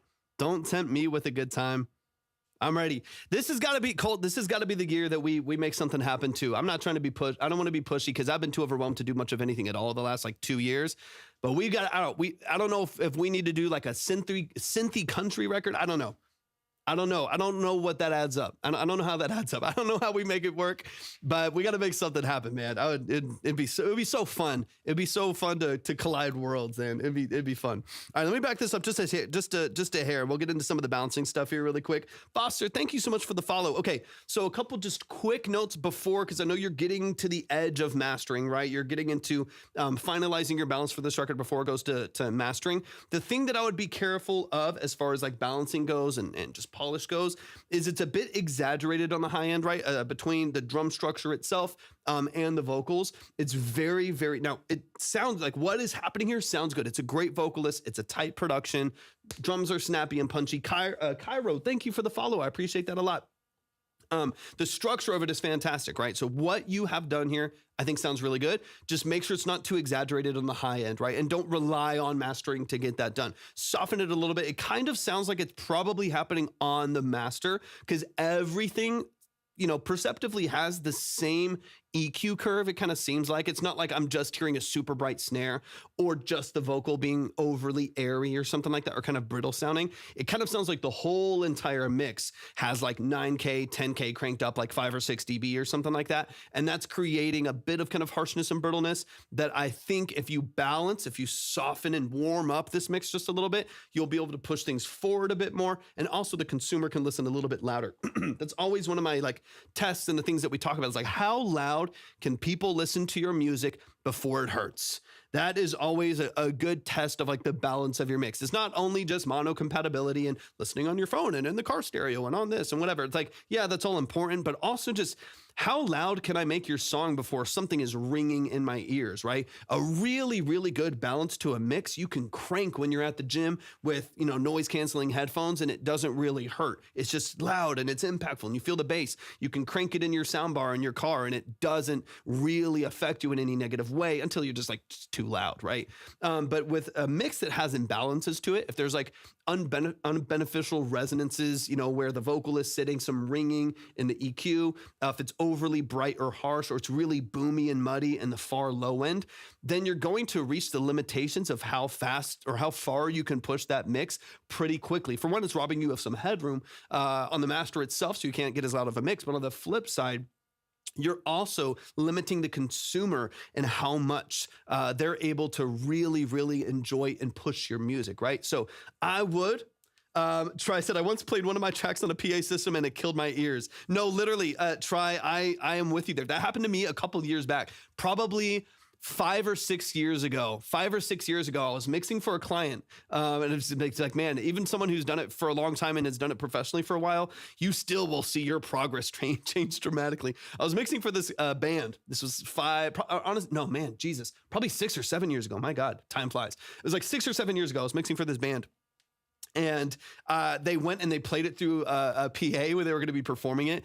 And I was like, dude, this sounds like shit. I was like, this sounds so harsh. And like the sibilance was all crazy. I was like, dude, what am I doing? I had an existential moment. I was like, what am I doing? And so I just realized I was over-exaggerating. As a younger engineer especially, I was like, I'm exaggerating my EQ curves. I'm exaggerating my vocal mixes. I'm exaggerating the high end of all of my mixes. And so I was like, dude, I've got to find a way to better balance these things. So anyways, musically fun. That's what I would recommend. Just my gut reaction and listening to this mix as you head towards mastering. Soften the mix a little bit. Don't go too exaggerated on the high end. It does sound like it's on the master because I do believe that it's affecting everything in the mix. The synths, the drums, the bass. I hear it in the vocals. So soften that a little bit on the high end there. That way people can push your track a little bit higher. And then the mastering engineer can go in and they can they can saturate everything, compress it lightly, limit it, and make it feel really full and really vibrant without all of those exaggerations, because they're going to have to kind of come in and tame that and soothe it a little bit, and that's not ideal.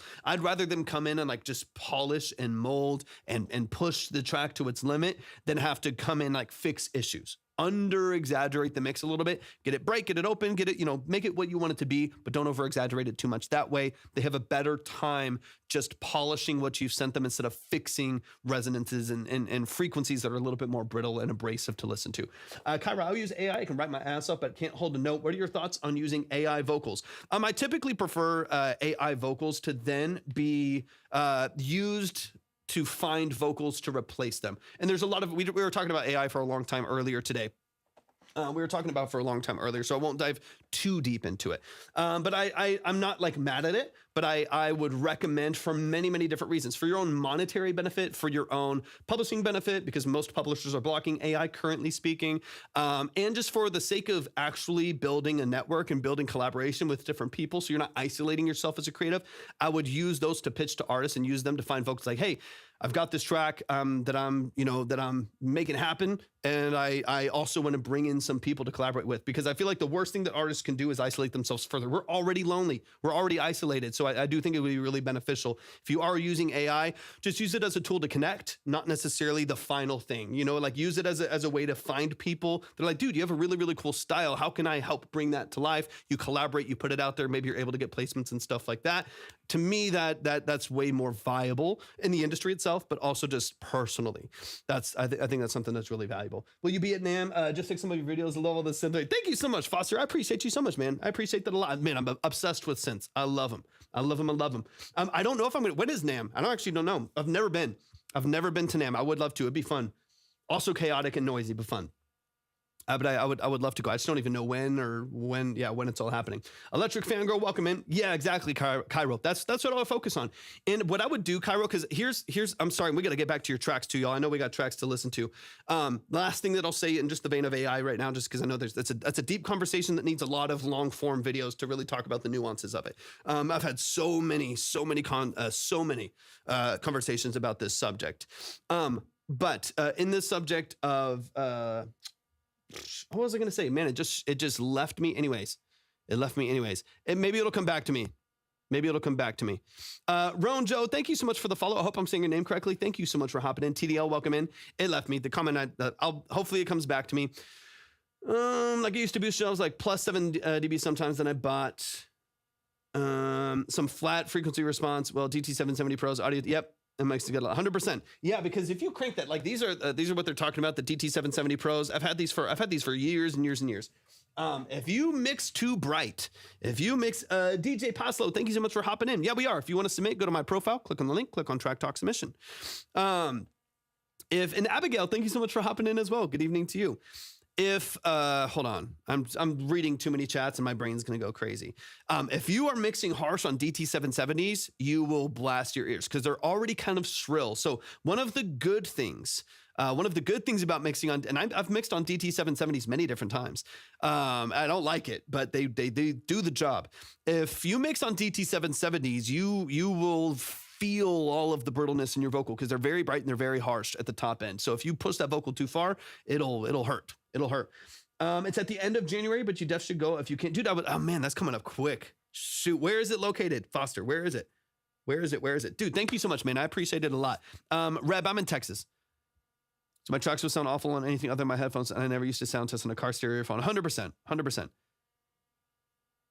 Yeah, I've never been to NAMM.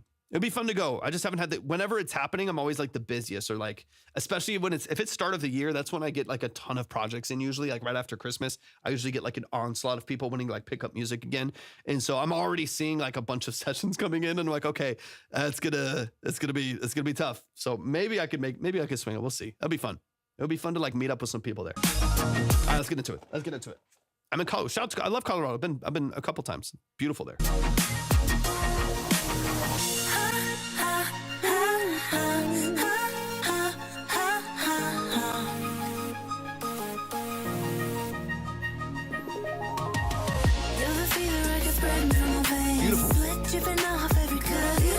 Okay, so really, really quick. Okay, so probably I think one of the last things. So for me, it's softening the mix, going to master so that they're not making corrections. They're making like just positive polish choices, right? I don't want them to be fixing a whole bunch of stuff.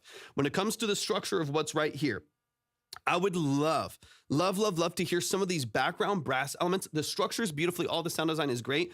If the brass is too hot on the mix going into the master, there's nothing they're really going to be able to do about it. And it does kind of step on the toes of that lead vocal a bit as well. And I would love for that to feel, thank y'all so much for the likes. Y'all are going crazy. I appreciate it. Is that Chris? Is that Chris going crazy? Chris, thank you for the likes, man. I appreciate you a lot. There's a lot of kind of then background noise and busyness that you hear because you're hearing like syncopations from those brass stabs in the background that kind of contrast with the vocal rhythm. That's not inherently a bad thing, but I think if it's too loud, then it will kind of feel noisy and busy and won't feel as like soft and easy to listen to. Submitted any house music? Yes, in a way I found to the email. Okay, TDL, just make sure, Chris, I appreciate you so much. Just make sure you follow all the steps. We gotta, if you want to check the line, for one, make sure you check all the steps because that's going to be really important as well. Go to the, like, if you click on Track Talk Submission, read the steps top to bottom all the way through to make sure that I can get you up on the board, and then you'll be ready to go. But yeah, we get all different genres all the way. It's going to be completely variety packed, always is. But yeah, take the brass back, just even like 2 or 3 dB, maybe even cut some like mid channel out. Like this is where like fat filter can be really good if you're handling, or the producer. You said the producer's handling some of the mix. It could even just be beneficial to get like a fat filter or something similar and pull center channel between like fundamentals of the vocal, like 600 to 1200 hertz, only center channel down, let's say 3 or 4 dB on the brass alone, just in order to create some space for that vocal to sit. Then, if needed, pull back 2 dB or something like that. But if you can just take, if a lot of like the fundamental frequency of the vocal between, let's say 600, 1200 hertz in that pocket right there is feeling a little bit muddy, and this is where the vocal is sitting, just take some of that ground from underneath it, right? If they're kind of sitting in the same space, carve that out from the brass. That way the vocal can sit a little bit more distinctly in the center of the mix where it's coming in mono and the brass isn't taking over. You can keep the brass a little bit wider that way, which makes it feel a little bit more vibrant, but also, you know, keeps it from stepping on the toes of the lead vocal. It is a wedding ring. Shout out to Libby. Some of y'all know Libby. Andy, yeah, absolutely. All genres. All genres. I believe you, TDL. I believe you. We got so many talented artists and producers in here. Amazing, amazing. Thank you. I thank you. We're going on about 8.5 years. About 8.5 years. All right, let's keep this going. So those are the two things. That's, to me, it's softening like exaggerated frequency curves. Soften those exaggerated frequency curves, and then find some space for the vocal in the second verse here so it doesn't get too noisy, too busy. Because you also have a little arpeggio. There's a sequence at the far top end as well that is also where you're getting a little bit of that noise. So just be strategic. There's not an exact answer for that. Mid-side can be a way to create that space. Small bell curves can be an easy way to create that space. Even just on like a synth aux can be easy as well. But just finding a pocket for those elements and just make sure that there's nothing that is stepping on the toes of that lead vocal and encroaching on your clarity.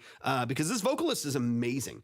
This vocalist is really, really, really talented. So I want cool synths, but I don't want anything that pulls away from just the vibe and the energy and the structure of that lead vocal. So that's what I'm listening for. Andy, if you want to submit, go to my profile, click on the link, click on Track Talk Submission, and then just read through and follow the steps, and we'll get you up on the board. Yeah, no worries at all, TDL. Well, we have 7 more people over on the Red app right now too. You can check the line. You can check the line because it doesn't have anything to do with how many people are on here. It has to do with people that are submitting, and some people are leaving and then coming back and stuff like that. So yeah, we have another 7 people over on the Purple app, which are also like submitting at the top of the line. Yeah. We're live on 3 platforms right now. Yeah. No worries, man. Yeah, and again, there's never any pressure. Chill here for a minute. Listen to some great music. You never know.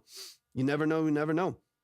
We got 130 over on Discord. And dude, I'm not active over there at all either. It's so bad. I've had no capacity I would love to do so much more. We have a Patreon too. I would love to do so much more with Patreon. I'd love to do so much more with Discord. But it's just by default, people can just, they just kind of hop over there and they start joining. But man, I'm bad about being active everywhere. Multi-streaming, yeah, we're everywhere. We're everywhere. The reason why too, it sounds good, TDL. Sounds good, man. I appreciate you. One of the reasons why too is because I can't put all this. I can't do all this fun stuff right here, all this jazz. I can't do all of this on TikTok. Or if I do, it gets really glitchy and ruins it. So this way, This way we can keep this stream super clean. I like it. I like it. The no such thing on someone on the move all the time. It's true. I mean, hey, that's pretty dope. Try. That's a great niche. That's a great niche. Okay, let's get back into the music, y'all. Let's get back into the music. I mean, I would, dude, if you had videos live streaming you producing on a train, that's sick, dude. That's sick.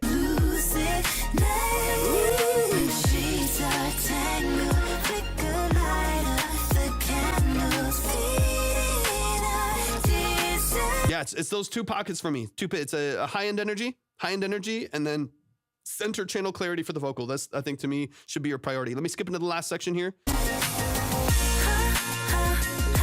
Absolutely. Go to my profile, click on the link, click on Track Talk Submission.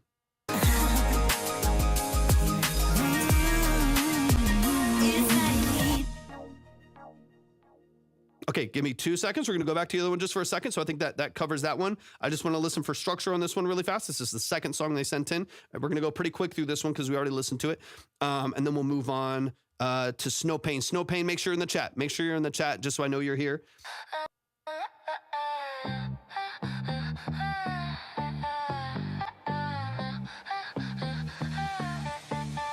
You got that look like you know what you're doing. Hands in your pockets. Perfect. Just want to make sure. Got me laughing like I'm already choosing. Baby, don't stop the way that you're moving. You say my mind is your favorite. Now you know, fix the brass a bit and centralize the vocals and reduce the gain. The high frequency gain. Yeah, so there's exaggerated EQ curves. So really, it sounds like really bright on the master. Yeah, fix the chop at the beginning. Make sure you get the full song, of course. Fix the exaggerated frequencies. So mainly far high end, like 10K. Yeah, 10K-ish. It's not gonna be exact, but around there, wherever you go to the EQ and it sounds really bright, drop that down just a hair, a couple dB to make it a little bit softer, a little less brittle. And then yeah, carve some space for that vocal to sit in the middle of the mix. I would do it with the background brass and synths right there. If you got that, you're good to go. Danger, tongue-tied, but you talk to me braver.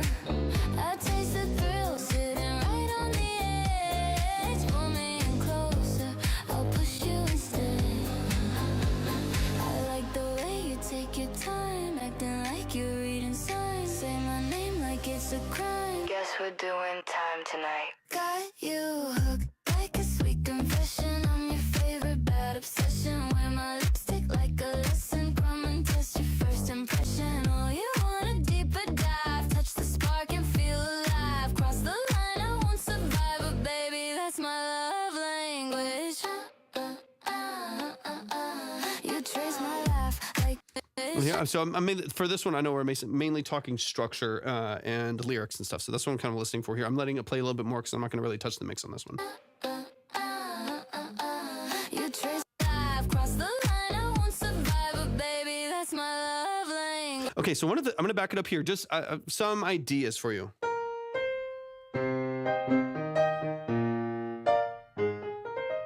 Okay, get into the C minor here. I kind of like you have this lead-in vocal, this lead-in tag for the vocal going into your hook right here about doing time. That to me makes, yeah, some little filler here. That to me feels like more of a punchline to the song than the love language part to me. Just from hearing the structure of the song, hearing it for the first time, right? Getting into the structure of it, that to me, like, we're doing time, the talked vocal right there as your transition, that feels more like a punchline. I kind of wouldn't mind if you ended your hook with a line like that too. That feels a little bit more clean. The love language feels like it kind of comes out of nowhere, structurally speaking.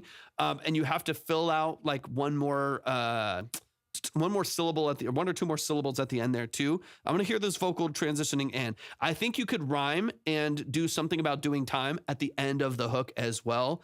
And that would really tie that in as your punchline for the song if it's at the end of every hook and in your first transitions. Let me hear it again though. I like the way you take your time, acting like you're reading signs. Say my name like it's a crime. Guess we're doing. Because the whole structure is like, say my name like it's a crime. guess we're doing time tonight. That feels more connected, right? Like that feels like it's all kind of pointed in the same direction of like, you know, crime and doing time and like what, like that feels connected. That feels like a cohesive line and then a punchline to it. Like you're saying my name like it's a crime. I guess we're doing time. Like that makes sense. That's all connected. It's all pointed in the same direction. That's like really cohesive lyric structure. I guess it's just my love language to me disconnects from that a little bit and becomes a slightly different perspective. I would love to stay in that vein a little bit. It doesn't have to be all on the nose, but I do think it would be nice to stay kind of in that pocket a little bit. Time tonight. Got you hooked like a sweet confession on your face. Confession, you know what I mean? Like we're kind of in that vein, right? Like we're in that vein, like we're talking about crime, doing time, sweet confession, you know what I mean? Like this is all very tied together. Not necessarily like, so I think we could change that punchline. What audio interface you running? I use an Arturia audio fuse 16 rig, and then I run some ADAT outside of that as well. I'm going to TikTok. I have another audio interface from Universal Audio that I use that runs sound to TikTok. But yeah, that's the loose structure. But yeah, my main hub for the studio is an audio fuse 16 rig. I love it. It's my favorite interface. It's got a really brilliant algorithm for routing things in it as well. Favorite bad obsession with my Yeah, I love it. It's great. stick like a lesson. Come and test your first impression. Oh, you want a deeper dive? Touch the spark and feel alive. Cross the line, I won't survive, but baby, that's my love lane. So I almost would rather you like cross the line. Guess we're doing time tonight. I think so. Now that's, I know you came here saying that's what you wanted to listen for, so that's why I'm talking lyrics more distinctly. I'm not trying to change the song, but I also just think I feel like you could punch that a little bit more, and it's, you know, guess we're doing time tonight or whatever, and like make that kind of your bullet point. Make that like a little bit more of your punchline, or something about doing time, and have maybe doing time as the title or as more of the structure that you lean into, because you have the stuff about confession, you have the stuff about doing time, you have the stuff about if saying my name is a crime kind of a thing. Like all of that's super in line, and so I would just use that as your punchline a little bit more. So I think there's a way. I've crossed the line, I won't survive. I won't survive. Guess you're doing time tonight, or some version of that, some version like of kind of fit something about the doing time part, right? As your structure in the last part there, even if it's a repeated lyric, I think it just kind of punches it a little bit more. Yeah. I got you. Baby, that's my love language. Uncle Keith, welcome in. Chase my laugh like you're solving a riddle. Soft on the edges, sharp in the middle. Your eyes play games like a criminal mind, stealing my focus. I think so. That's what I'm listening for. I'm going to see if there's maybe another way to phrase it, but I don't mind it right now.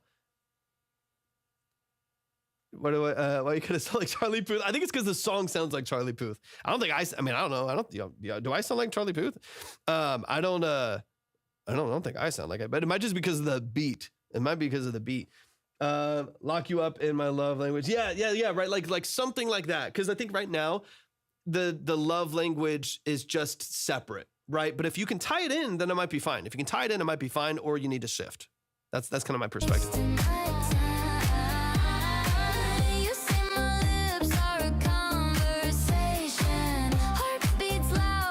And this always happens with generated stuff, but I would just keep your second verse more melodically in line with the first one, because it starts kind of just doing whatever it wants to. It doesn't oftentimes do a great job of like keeping it really consistent. So you can keep a lot of these same lyrics in this verse, but I would just keep the melodies more in line here. So like you know what you do. Like this is so catchy.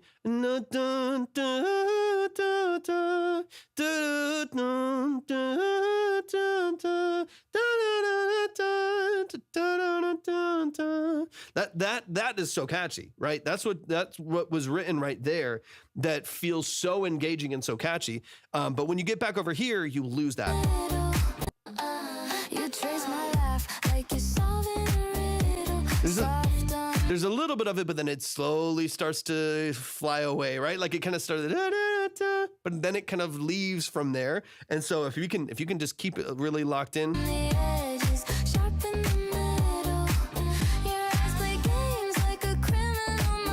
I like that little chromatic, little chromatic walk right there is nice. I'm stealing my focus, wasting my time. You say my lips are a conversation, tongue-tied, but you talk to me, bring closer. I like the way you take your time, acting like Because this is a very different pre. It's a very, very different melody here. So you might want to tie this in a little bit closer too. temptation. Kiss on my wrist like a memory spell. Because you can see how it's like it started with the verse, right? It started there and then just kind of floated away right there. I would go back and it started racing on a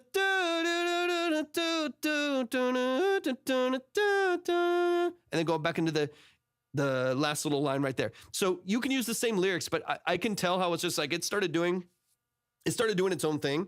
And so start the way the verse does, just like it already kind of does there. It starts the verse, but on the pre, I would keep it a little bit tighter. It starts kind of doing a whole other verse almost, like or part of a hook.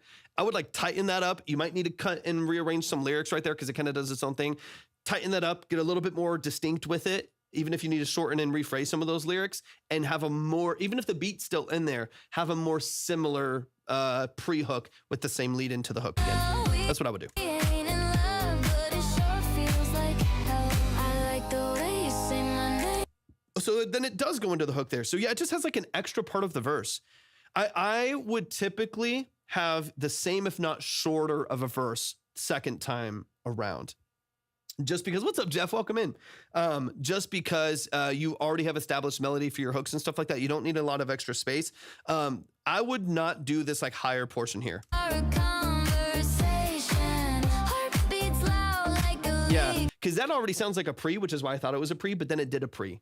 So it has like 3 sections to the verse. You really only need the 2. So I would do sharp in the middle. all of this, great. Your eyes play games like a criminal mind. All of this is good. Stealing Full my 8 bars. focus, wasting my time. And then from here, go into the pre straight from there instead of all of this. You say my lips are a conversation. Heart beats loud. See, this is like a whole second verse. Temptation. Kiss on my wrist like a memory spell. We ain't in love, but it sure feels like hell. Yeah, that's a bunch of extra, and it's not bad. I mean, it sounds fine, but it's a bunch of extra lyric structure, and you could probably cut a lot of that out, and it would, technically speaking, you're at about 3 minutes for the song, which is not long, but it's a bit long for a pop song. Like a pretty tight pop song, you're usually around like 2.5 minutes, like probably 2:45 tops. Most like pretty sharp pop songs are probably around like 2:20 these days, 2:30 or under. So if you cut before it hits the high moment there and just do the original verse structure, because that's all you need. The first verse was verse, straight into the pre, do verse, straight into the pre again, even if the drums are bigger. And then chop all of that high stuff out. If you need to reframe lyrics there, you can to make that happen. That's going to cut out like 20 seconds. Now your song's 2:40. Now you're a little bit more locked in, right? Now you're going for 3:01, from 3:01 to like 2:40, 2:45. That's going to be better for retention. That's going to be better for replay value. It's going to be better for playlisting. Some playlists will even have, not all, but some playlists will even have like timing limitations. Like won't put on a song over 3 minutes. So if you happen to be 3:01, they won't even look your way. Like there's a lot of random things out there that people do that can be limitations. So if you can just make it a little sharper, a little bit more distinct, and then just like not too many changes to where it gets monotonous. If you can just tighten it up a little bit, I think you'll be good. Now let's get into the hook. Confession on your favorite bad obsession. It really is. It really is. Like 2:30 is from what I've seen, the like 2:15 to 2:30 mark. That's where you want to look. I've had a couple like really big editorial playlists. I'm talking like 450,000 follower editorial playlists that my music has been added to, and both of those songs are like 2:15. 2:20, 2:30, like kind of in that range, or 2 or 3 songs that did that. They were all, none of the songs that I've had placed with like library or placed with like a major editorial playlist have ever been one of my 3-minute and 45-second songs. They've all been 2 minutes and 20 seconds. So it really does make a difference. I saw songs had to be like 3:50, I don't know. I didn't know it was better to be shorter. It's not necessarily about better. It's about your goal, Try. It's about what are you looking to accomplish with your music. If this is the 8th song on your album and your storytelling and it's all about the message and it's all about like the structure and the structure is really engaging, then you can have a 6-minute song. You know, like Bohemian Rhapsody is a 9-minute song, but it also has a wild production structure. You know what I mean? Like really engaging dynamics and harmonies and solos and stuff like that. You could do it. You can do it, but it needs to be really, really engaging. There's a lot of songs that take off that are very long. But if you're starting out and you're trying to optimize for retention, you're trying to, be creative, but also optimize for platforms, it can be really beneficial to, tighten up your structure to get it in front of as many ears as possible. And then you have some leeway, right? Like I said, like Gizmo, welcome in. Like I said, if you have an album, not every song has to be a 2-minute pop song. You can have some more leeway with like an intro and some interludes and like a 4 or 5 minute battle or something like that. Purple Rain is an exception. That's a fact. That's a fact. There's plenty of long songs and long songs out there. In fact, there's songs from like modern pop artists that are closer to 4 minutes, 5 minutes long that have 1 billion streams, right? 2 billion streams, crazy numbers from modern artists. Like Ray has a song. I forget the name, but Ray has a song that's beautiful. It's one of my favorite productions. I love it. It's a really cool production. But it's with 070 Shake. I think it was produced with I can't remember if it was Wonder Girl and one other guy who did the production. Either way, really, really cool song. Really, really cool song. But it's like a 5-minute song. It's like 450 or something like that. It has like 2 billion streams or something close to it. And it worked, right? But the song went viral. It had a moment. It went viral on TikTok and stuff like that. So you just never know. Nova, welcome in. You never know when you're going to have moments like that. But most people starting out, I think it's probably beneficial to tighten up a little bit. I'm working on a garage album and I want to put a piano concerto type beat. Type thing, not type beat, Jesus. Type thing at the end. It's like 8-minute song. Beautiful, beautiful. Like I love that. I love that stuff, right? So you just have to try what you're doing and why you're doing it. There's songs that I have made. There's songs that I've worked on for clients where we are like, I don't care that this is optimized for streams. It might still stream incredibly well, better than your pop songs or something. It might stream better, but I'm not fighting to optimize every second of it. There's a specific creative expression I want to get out there that I think is engaging and it's good storytelling and it's good dynamics. I don't care about the numbers. I just want to do it. I just want to do it. You know what I mean? And so all you have to do is decide. Now, if you have decided, I want to make a song that is a radio ready pop record. I want placements. I want playlists. I want to get the song out there as much as possible. You should probably tighten it up a little bit. Or if it's long, it better be tight. You better cut the fat. If it's going to be a 4-minute song, cut the fat. Make sure your songwriting is pristine. Make sure your production structure is really beautiful. Try. I can pull it up. Let me see. It's with 070 Shake. I can't think of the name right now. It'll Escapism. It's Escapism.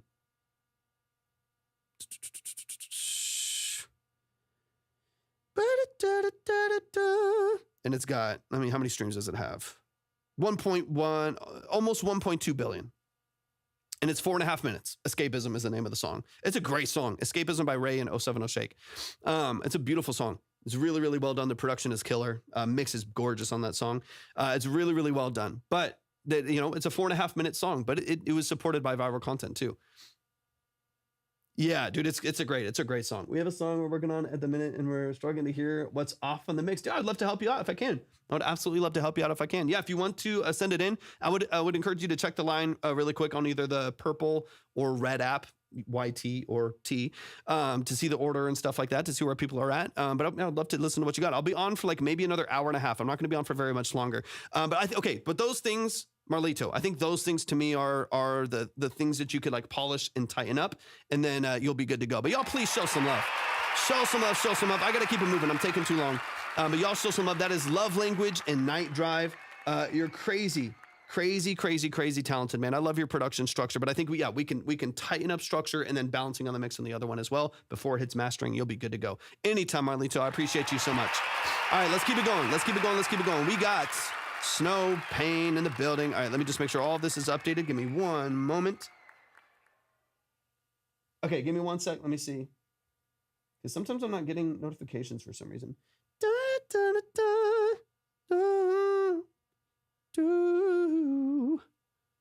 It's time. All right, let me see. Okay, just came in. Let's see. Man, shout out to Chris Highbrown. Show some love, man. Thank you, dude. I appreciate you so much, man. I appreciate you so much. Thank you for that. MC Charismatic, welcome in. Y'all show some love. That's Chris Highbrown, or Highbrown. Yeah, Highbrown. Chris Highbrown, right there on the Red app. If you're in the Red app, show him some love in the chat, man. I appreciate you so much. That's a lot of love, man. That's a lot of love. All right, let's keep it going quick. I'm gonna try. I'm taking my time. I know I'm answering a lot of questions too, which I love doing. I'm passionate about, obviously it's track talk and stuff too. So I want to make sure that I'm talking to y'all. I want to make sure that I'm answering questions because I really value that. But unfortunately, I'm on a little bit of a time crunch tonight. I got to be off in like an hour and a half. So I'm going to try to get through these songs 20 minutes. You know what I mean? That's still a long time. I'm going to try to get through these songs in like 20 minutes and not repeat what I'm saying 80 times. Let me get you up there. I appreciate you so much, man. Shout out to Chris. Shout out to Snow Pain. I appreciate y'all so much. Y'all are amazing, man. I appreciate your generosity. All right, let's get into these next tracks here. So let me get this one up. All right, this is Walking by Faith by Chris Highbrown. Chris, I've heard your music before, but please walk me through some. And then Professor Crystal, Professor Crystal, if that's what it is. Thank you so much. Thank you so much for the follow. I appreciate that a lot. Give me all of the details. People's situation changes too. So update me on how you're handling production and mix and stuff like that. You can drop all of the details right there in the chat on the Red app. Thank you so much, man. I appreciate you a lot. This is Walking by Faith by Christopher Highbrown. I'm going to update line minimums here in a second too, since I do have to get off fairly, not quickly, but like an hour to an hour and a half. Just struggling on mix. Vocals are just a rough recording to get things lined up. Okay, so scratch vocals, balance and mix is the main thing we're going to focus on. It's always helpful when I know kind of what y'all are looking for, so I'm not like randomly talking about something. You're like, yeah, we're going to do that. Like, let's focus on the mix. That helps a lot too.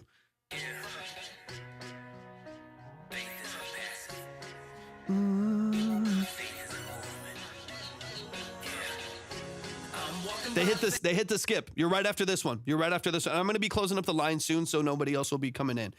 They hit the skip right past you. They hit the skip right past, and then you'll be right up. You should be right after. I have no doubts you'll be right after this one. Faith, I don't need sight. I don't need proof. I already see the light. I'm walking by faith. Step when it's dark. God say go. Now I'm ready to start. I'm walking by faith. Walking by faith. Walking by faith. Every step of my life. I'm walking by faith. No, Chris skipped. Chris skipped. Fool, thanks for hopping in. Fool in the Hill, good to see you. Had doubts in my head, weight on my chest.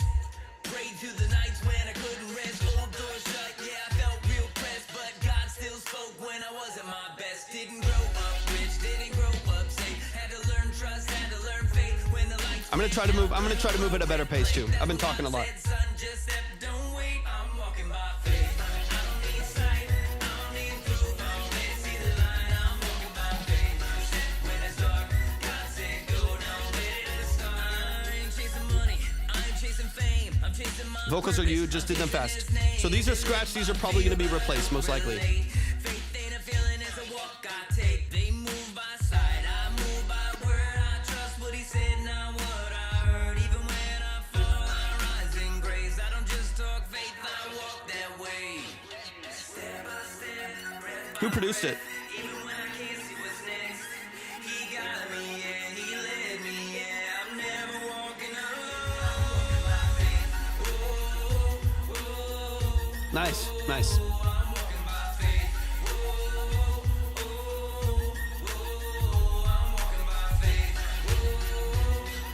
Got to try. That's my favorite thing, man. I love that.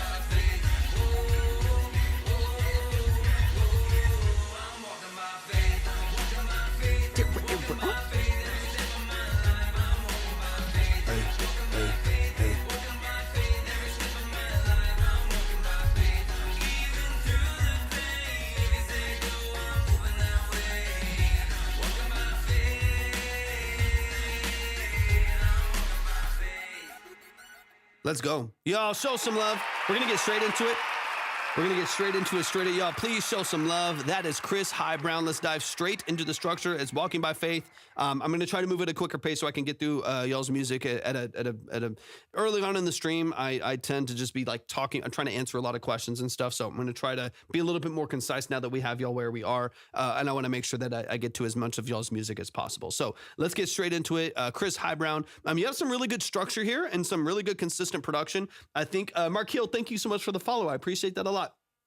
One of the things that I'm running into, I think, is a bit over widening of certain elements that I feel like are going to have the potential to collapse later on, but it also hollows out the middle of your mix. So I think there's probably some like stereo widening that's on your master, maybe even on like your sub bass there to get it out and get it wide, but it's leaving kind of the middle pocket, your middle center channel of your mix here, feeling kind of hollow and feeling like it really doesn't have a lot of life and a lot of punch and a lot of drive. And this should, right? It's a pretty like punchy production structure. There's some weight to that sub bass in there, but you're definitely missing all of that energy. So I want to make sure we restructure that in a way that makes sense, so we can get the vocal on top, especially once you retrack it and get your bass and drums working together to create drive, create a pocket, and create a lot of energy there.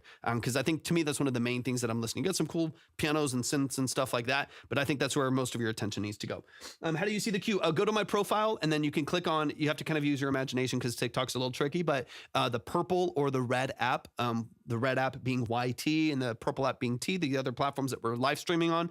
If you go to either one of those platforms, oh wait, I need to put it back up. Sorry. I just realized it wasn't on there. I just realized I was on the wrong scene right there. My bad, y'all.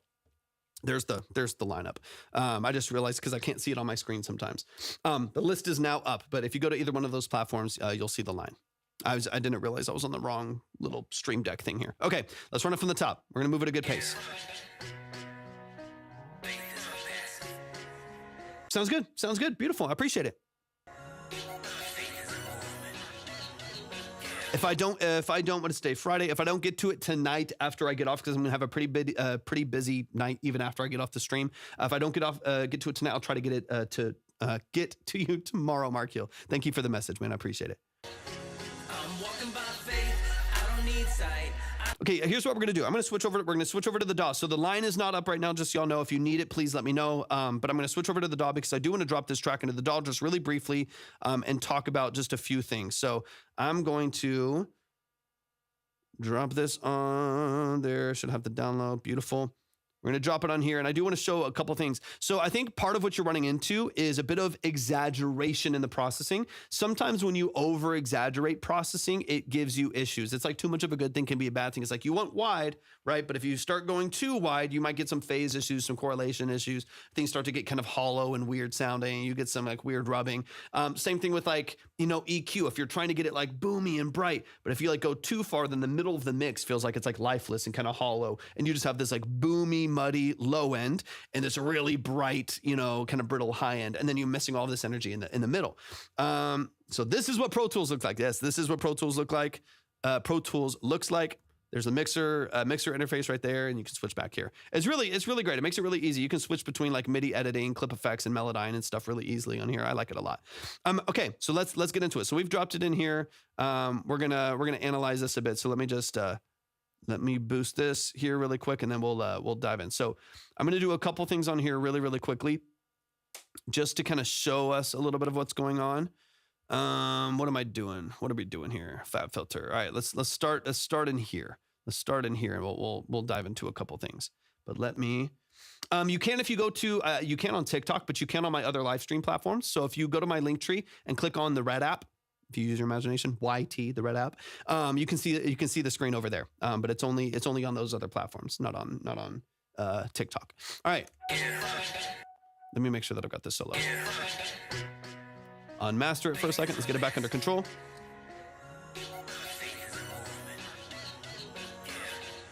All right. So what I anticipate seeing a lot of here as we get into just like kind of analyzing the EQ right here, we're going to see a lot of hollowness right here. Not only in the channel, like not only in, I'll pull up a vector scope too. In that vector scope, we can see your like stereo compatibility. We'll see your stereo information. But here, you're going to get a lot of hollowness right here. So you're going to get this big burst. This is what's going to happen when everything comes in with the sub bass. Big burst right here in the low end. Nice little lift right here. Some activity here. And then I'm assuming that right in here, this little pocket right here, is going to be kind of nasty. You're going to have it pretty wide open. Let's get into it. Thank you so much, Mark Hill. Appreciate it. You see right here, all this right here, so empty. So starting about here and all the way to like right about here. You can see how between these two blue and pink markers right here, there's very, very little information. And that's why it just feels and it kind of at the top, but you don't have any warmth or any balance in the middle right here. And that's part of why. And again, I'm doing all of this on the master. So it's not like the most, I wouldn't do this on the master unless you're doing it on the master. So if on your master, you're like pull teching it. This is very popular because it's a popular plugin and a lot of people use it. I use it too. But a lot of times what happens with like pull tech style EQ curves is people are like cranking 100 hertz or 60 hertz on the low end. They're cranking 12K at the top end. And you get this exaggerated U-shaped curve to your EQ where it's boomy and muddy and it's bright and it's brittle and there's no life in the middle. I'm not trying to rhyme there, but it's what's happening. And so what I would suggest, probably a combination of a couple things happening in the mix itself. And then another couple things that are happening in a couple other areas. So what I'm going to do here, just to kind of rebalance, I'm going to actually like re-soften a low shelf for your far low end here, which again, I wouldn't typically do like any of this on your master, but just for the sake of kind of rebalancing this a little bit. And then I'm going to reintroduce a little bit more energy to your mids here. So I'm going to take like, you have a lot of energy that's kind of dipping in here and it's also happening in stereo. So I'll walk you through that here in a little bit. So I'm going to go like 60 hertz and below. I don't need sight, I don't need proof, I already see the light, I'm walking by faith, step when it's dark. Like, look how much I can crank this. Look how much I can crank this before you even are like really hearing it affect anything. I'm actually going to bring this up just a few dB. Let's bring it up to like -5. I don't need sight, I don't need proof, I already see the light, I'm walking by faith, step when it's dark, God said go, now I'm ready to start, I'm walking by faith, I'm walking by faith, walking by faith, every step That's crazy. of my life, I'm walking by faith, walking by faith, walking by faith, every step of my life, yeah. Had doubts in my head, weight on my chest, prayed through the nights when I couldn't rest, old doors shut, yeah, I felt real pressed, but God still spoke when I wasn't my best. Didn't grow up rich, didn't grow up safe. Had to learn trust, had to learn faith. When the lights went out, when the world went blank, that's when God said, son, just step, don't wait. I'm walking by faith. I don't need. Okay, so keep in mind that never mix this way. Keep in mind, is it Kamant? Thank you so much for hopping in. I appreciate you being here. Welcome into the stream. I'm showing them some stuff over on the Red app. If you want to hop on over there and see what we're talking about, never do this. Never EQ this way. Oh, I'm showing you kind of what's missing because what I'll show you really quick. Let's get into the hook. Let's get into the hook here. I'm walking by faith. I'm walking by faith. And look, I mean, I have this 7 dB up. I could push it farther. It's just causing a bunch of other nastiness, right? I'm dipping down your high end. We're pulling a lot of your like low end boominess kind of out here. Never do this, but I'll show you kind of what's missing. I'm walking by faith. I'm walking by faith. If I bypass this, that's the original right there.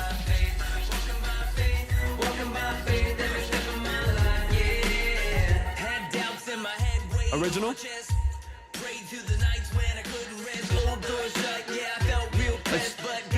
One EQ and dramatically different. Dramatically, yeah, Snow Pain, you're up next. You're up next. Dramatically different, right? And that's like one crazy EQ curve. So what that's telling me is that there's just an imbalance in the structure of the mix pretty dramatically. Like you probably need, if you're finding that you need to really over boost your low end and stuff like that, you probably need to like push your mid elements forward. Like if you have guitars in there, you've got a piano in there, I would push those, like for one, EQ those really well, put them in a pocket, make them nice and warm and interesting, make them, dynamic and easy to listen to, nothing harsh, like you're not exaggerating low and high. Let those mid elements sit in the pocket right there.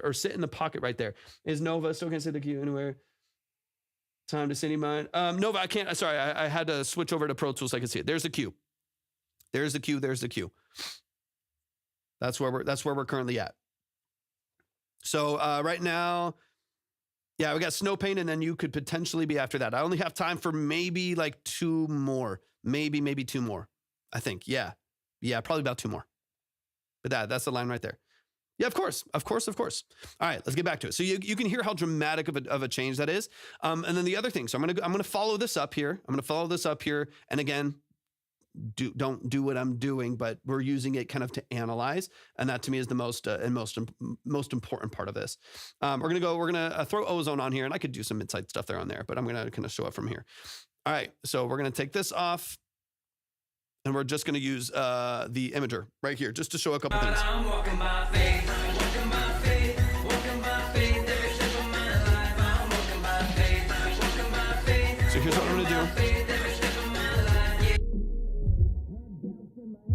I'm going to solo your sub. So I'm gonna go like 150 hertz and below.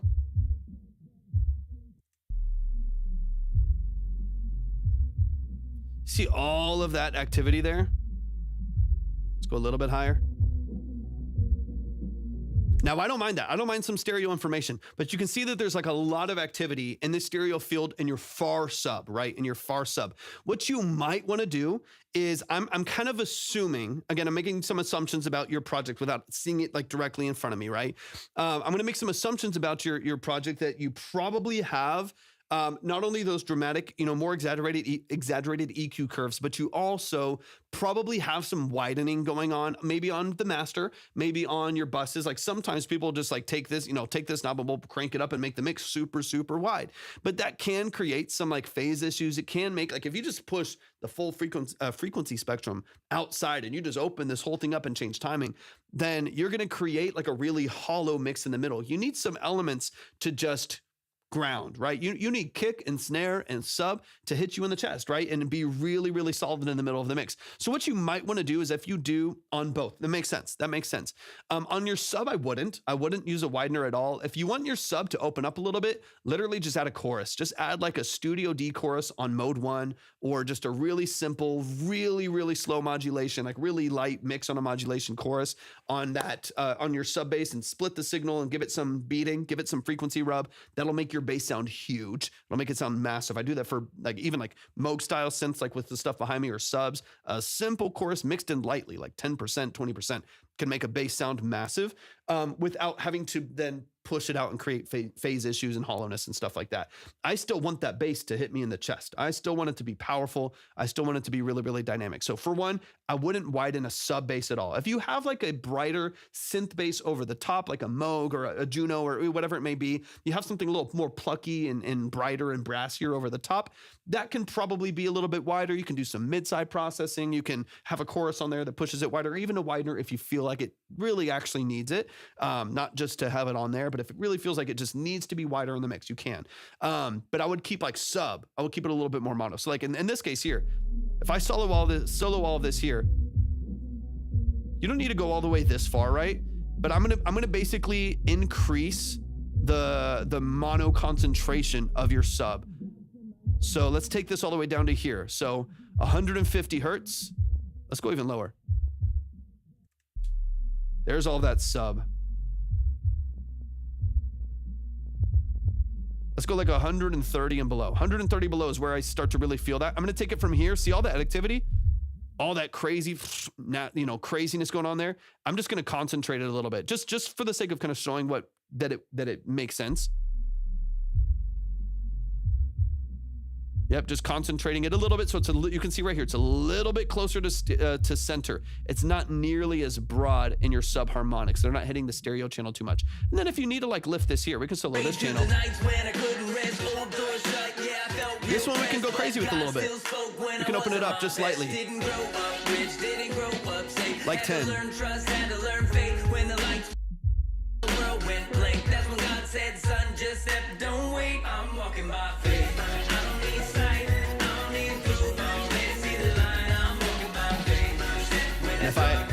Now what we're gonna hear is, now if I bypass all of this, we're gonna hear a pretty dramatic difference. I wanna hear the hook going into it, and then we'll close things up. Bypass. That's the difference between those two things.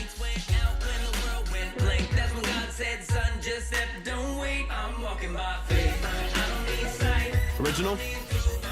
Dramatic difference.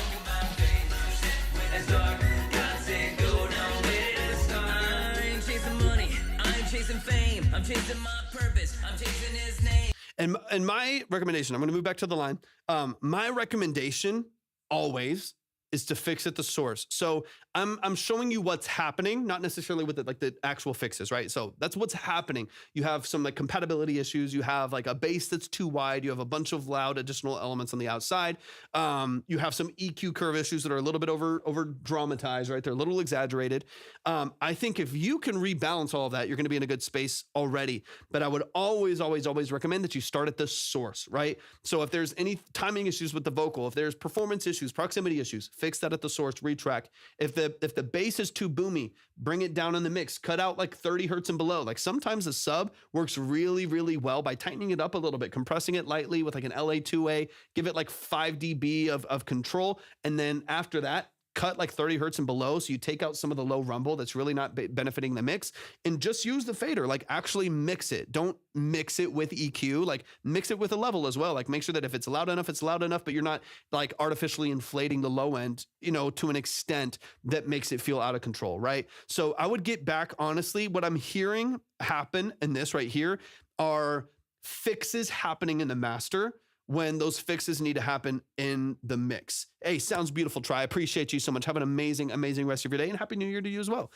Fix them in the mix, right? So I think the piano, your guitars, those like mid elements, those need to be forward because those are going to warm up the mix quite a bit. Your vocal needs to be a little bit warmer, more saturated, like a little bit easier, not so bright and brittle, a little bit darker, a little bit warmer between like, 200 and 800 hertz, like just, warm that up a little bit. So for me, what I'm hearing is exaggeration of processing, and the fix to that is a softening of that. So if the highs and lows are too exaggerated, let's re-soften it and rebalance it in the mix.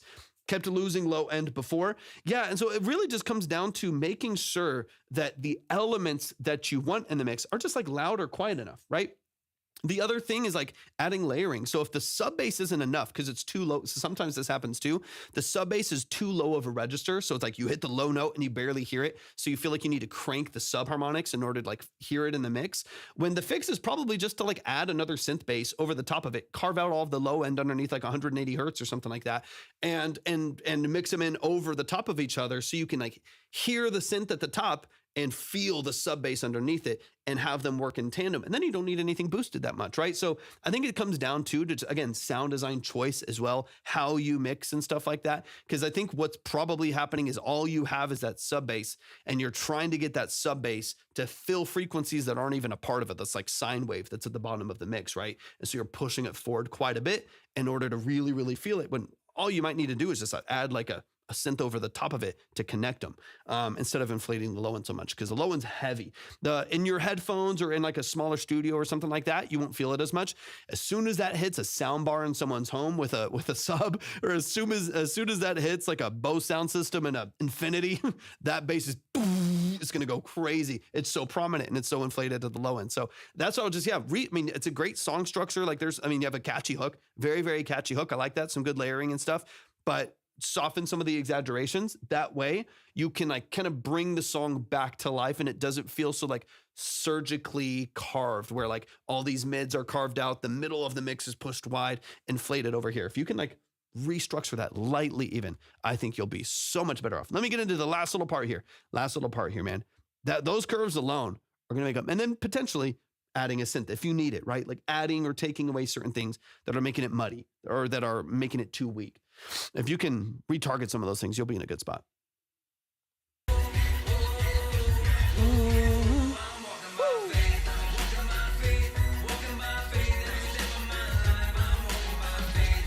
Like that's catchy. It needs more support. It needs more support that I think's that's not right, not there right now.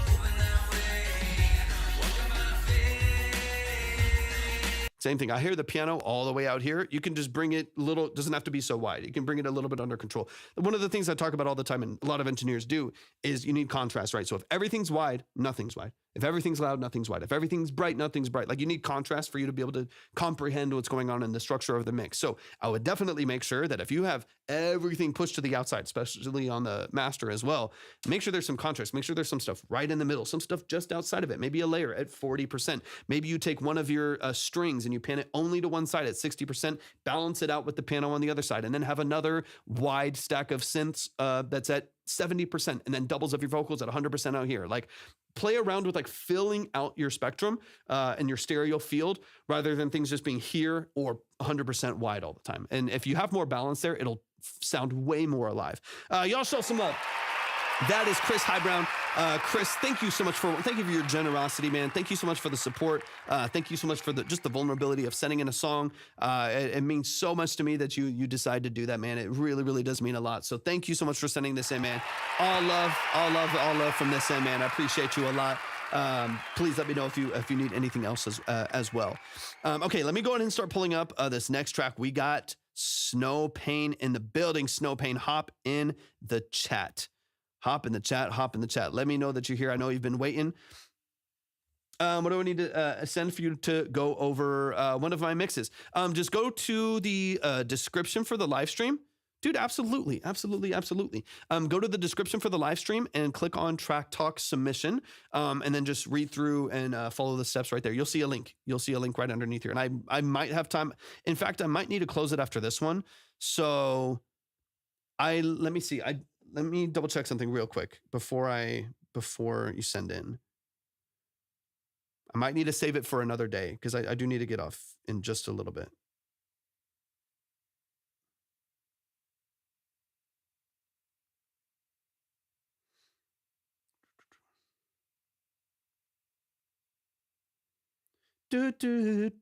So catchy, man. Always, dude. I appreciate you a lot.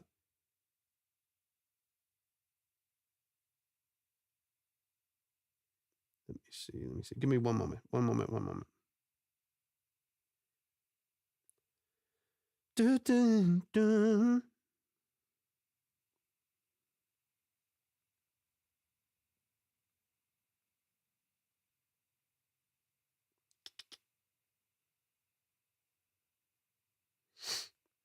me just send this real quick. Okay, let's get into it. Okay, yeah, I'll probably I gotta rest my ears a little bit, y'all. I've been listening to a lot of stuff for this whole beyond the live stream, just working on stuff today. So I probably need to rest my ears just a bit. So I'll probably close after Snow Pain. So if y'all do want to submit, let me check really quick. I want to see what like my project schedule is and what work I have right now. And let me just see something real fast, and then we'll get into this last track. In fact, let me Snow Pain. Let me pull up your track real quick. Let me see. What's the WLSN? Thank you so much for hopping in. I appreciate it. What's the like name or like initials, if you want to just give me initials, Snow Pain, of the name on the email, just so I can see, because I think it's under a different name and I want to make sure that I pull up the right thing. Oh no, I found you on SoundCloud here. Okay, give me one moment. Give me just one moment to check this to see. To know. Yeah. I got you. I was like, wait, as soon as I saw it in the subject, as soon as that happened. So I'm glad. Okay. Oh. So catchy, dude. Chris, even with like some stuff to work on the song, it's wildly catchy. It's wildly catchy. It's already stuck in my head.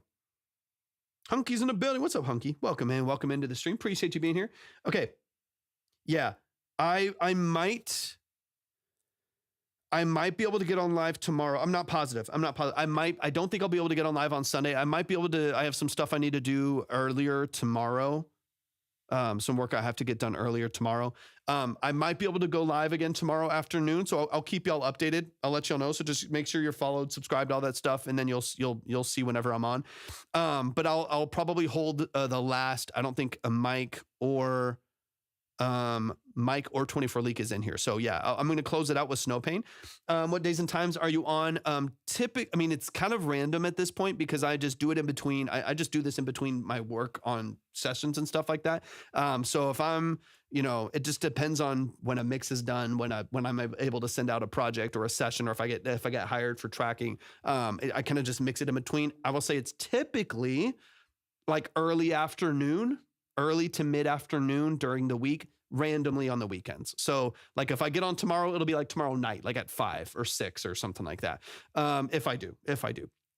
And then, but during the week, I would say it's typically, and I'm trying to get better at my schedule. It just depends on my project load. But during the week, it'll typically be like Monday through Friday at, let's say, like 2 p.m. Central. I'm Central time.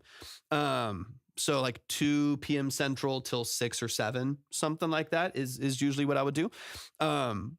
loosely speaking. Okay, let's get into this last one. Yeah, so if you don't mind, we'll save it for tomorrow maybe, or if you want to hop back in Monday or anytime this next week. I'm live all the time. I'm typically live at least for like 2 hours. Like, again, depends on my workload, but at least for like 2 hours or so every couple days or so. So, all right, that's it. Let's see, Snow Pain.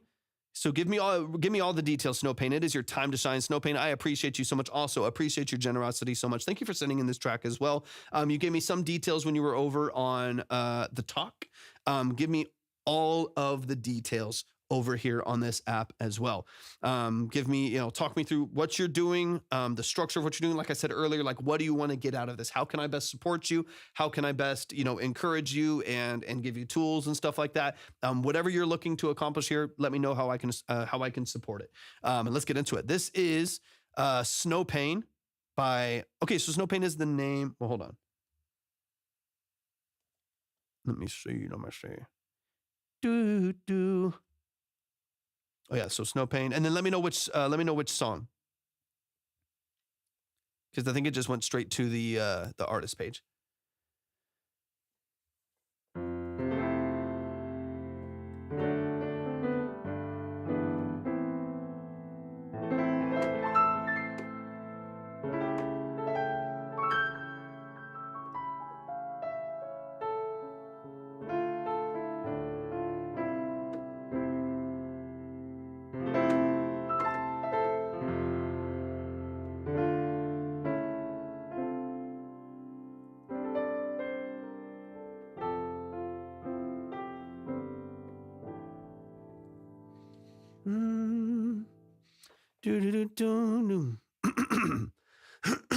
Excuse me. I'm gonna get my lyrics out there by using AI, as I can't sing, but I'm preaching the gospel now through my music. Became a Christian a year ago. Let's go. Beautiful, beautiful, beautiful. I like that. Talk to me. Rebirth. Beautiful. Let's get into it, man. Okay. Yeah. Any and all details. Again, like I said, how I can help you out as far as like what you're doing and what you want to accomplish, who you want to work with and stuff like that. Let me know, man. I'm happy to offer any insights, any tools that I can into what you can do and how you can expand and stuff like that. So, all right, this is Rebirth by Snow Pain. Let's get into it.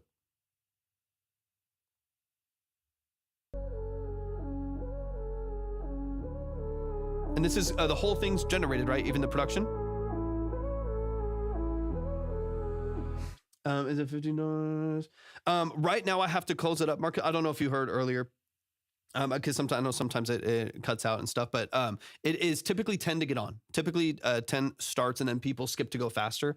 But yeah, typically 10. So right now, and then I raise it over the time of the live, just so that people, when I know I don't have a lot of time left, just so that people don't submit at 10 when I know I can't get to them and I have to hold their credit. And because that just makes it more complex. I do hold people's credit and always make sure to save. So if they're not able to be here, we had people that submitted today that submitted like 2 weeks ago, and they came in and made sure they could get themselves on the board. But it typically starts at 10. I just have it 15 now, just so that people don't come in when I'm having to close up and stuff like that. But I have to close it up after this one. My ears are a little bit. I've been working on a lot of projects, listening to a lot of stuff, and I've got to chill it with my ears. So I'm gonna take probably the rest of the night off for music, and I'll be back probably tomorrow afternoon. If not tomorrow, then Monday. All right. Let's get it. I'm going to run it back from the top. Rebirth is a story of my life till finding faith, but your own lyrics. Okay, beautiful. Let's get it.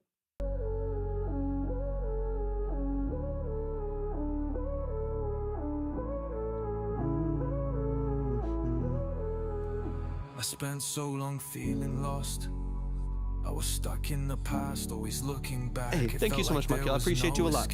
Thank you for being here. But things changed. God reached out for me, I accepted his hand and he lifted me from the dark. He took away my pain and repaired my heart. Had years of PTSD and years of flashbacks, and my mind was in a battle. After many years of therapy, long years of darkness, the Lord finally came and now I'm saved. Got the Holy Spirit flowing through me, I've been saved by his embrace. I've discovered my faith, I finally found grace. God spoke to me through a mate. He opened up his gates, no longer scared of death. I no longer want to take that last breath. I'm striving my way through the time I have left. I'm reading scripture, I'm praying in his name, living out his plans. I'm so grateful for my savior. He's wonderful, he's What's up, amazing. Jenna? So full of amazing grace. Lord, I'm grateful. Lord, I'm thankful. Jesus Christ, my King and Savior.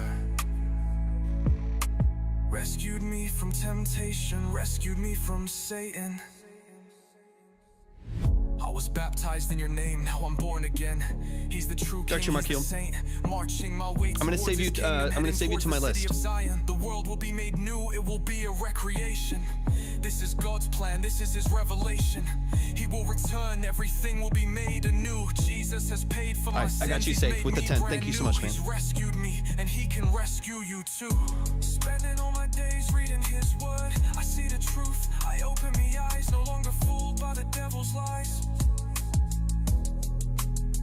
Welcome back. Spending my days just glad I've got God on It's going my good. We're on our side. last He took song. me It's our under last his song for wing. today. He chose me, I'm his disciple. I'm so full of his spirit, I'm full of pride. Decorated my faith that day. I was baptized, felt his love, no longer feel traumatized. I'm in this for the rest of my life. I've hopped on the train and I'm here for the ride. Following the Lord till the day I die. I'm here to learn. I'm 88 here keys, to welcome in. abide. Ain't nothing that God can't stop. His power is an obstacle, even the enemy can't override. He's lifted up my spirits, given me a new lease of life. Age of 16, Yeah, I was that's the whole struggling. structure of the live. Now at the age of 22, I'm soaring. They're super in-depth, long-form consultations. I wanted to die, I wanted to say goodbye, but God performed his miracles, he saved me from my addictions. So many years of anger, then it was gone in a flash. I found the answer. Thank you, I appreciate called it. for God when I needed him, and he answered my prayers. I'm drawn in by your words, I pray to you when I have requests. All my issues have been addressed. You released me from my chains, you have helped me to make amends. Was pulled back into the water, all my sins were drenched. Okay, I got you, Chris. Dude, of course. Glad I can help, man. So happy I can help. Life with you has been gifted. I accepted you into my life and I have no regrets. I'm holding you close to my chest. You're the only one who makes me feel blessed. You died for my sins. You're the King. Jesus Christ, you're the best. The only one I can rely on. The only one who will answer my prayers. You're always there.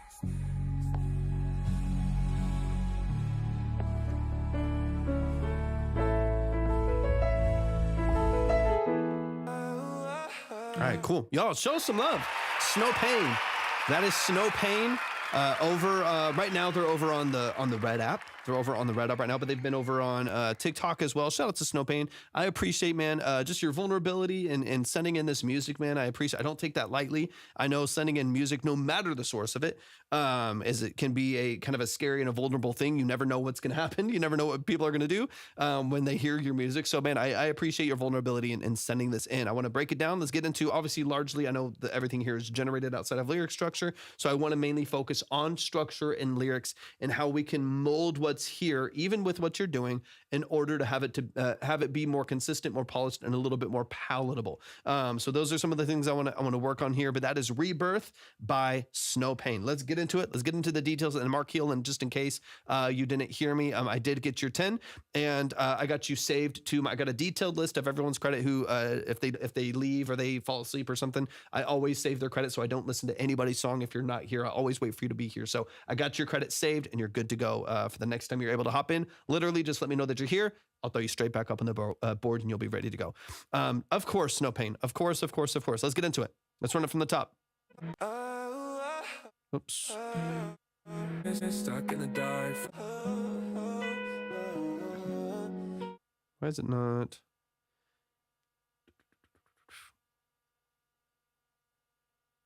Why is it not playing?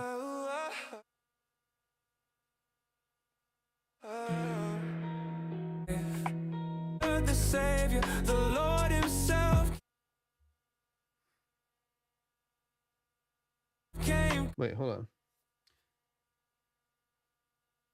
calling for me. It's like the Matrix, you're given the choice. take the red pill or Did I? Wait. the blue pill. Why is it not playing your song? Give me a sec. It's like playing the wrong thing. There we go. Yeah, for some reason it wasn't playing the right track. Let me... There we go. Yeah, weird glitch in SoundCloud. I kept playing the song and it was playing something else. Okay, let's get into it. Last song. We'll close it up here again, largely focusing on song structure and lyrics. And what I'll do is I can, kind of pick up on what we're working on here. The song's in A major, just based on the structure that we're hearing. So you kind of working in here over these progressions. I'm going to go a little bit lower. So what I can do is I can help you with what they're doing lyrically. And then, I was going to say, wait, that's the next one on there. I was like, I kept trying to play it. I was like, I'm trying to go through Rebirth. And so, I want to hone in on structure and show you some ways that we can like polish those melodies so they're more consistent. Because some of what, it sounds like, if y'all like what you hear too, if there's anybody on any of the we're live on 3 platforms right now. If you're on, the red app, the purple app, if you're on TikTok and you like what you're hearing, then definitely make sure that you go and look up Snow Pain. This is on SoundCloud right now. They have a whole album out of this music, so if you like what you're hearing, go check it out. Definitely. All right, this is a Rebirth by Snow Pain. So I want to get into this track here really quick. It's probably my favorite. A sharp is probably my favorite key. A sharp is nice. One of my most recent ones is an A sharp too. Three albums? Is that what you're saying? 3 different albums? Dion, welcome in. Dion, thank you so much for being here. I appreciate it.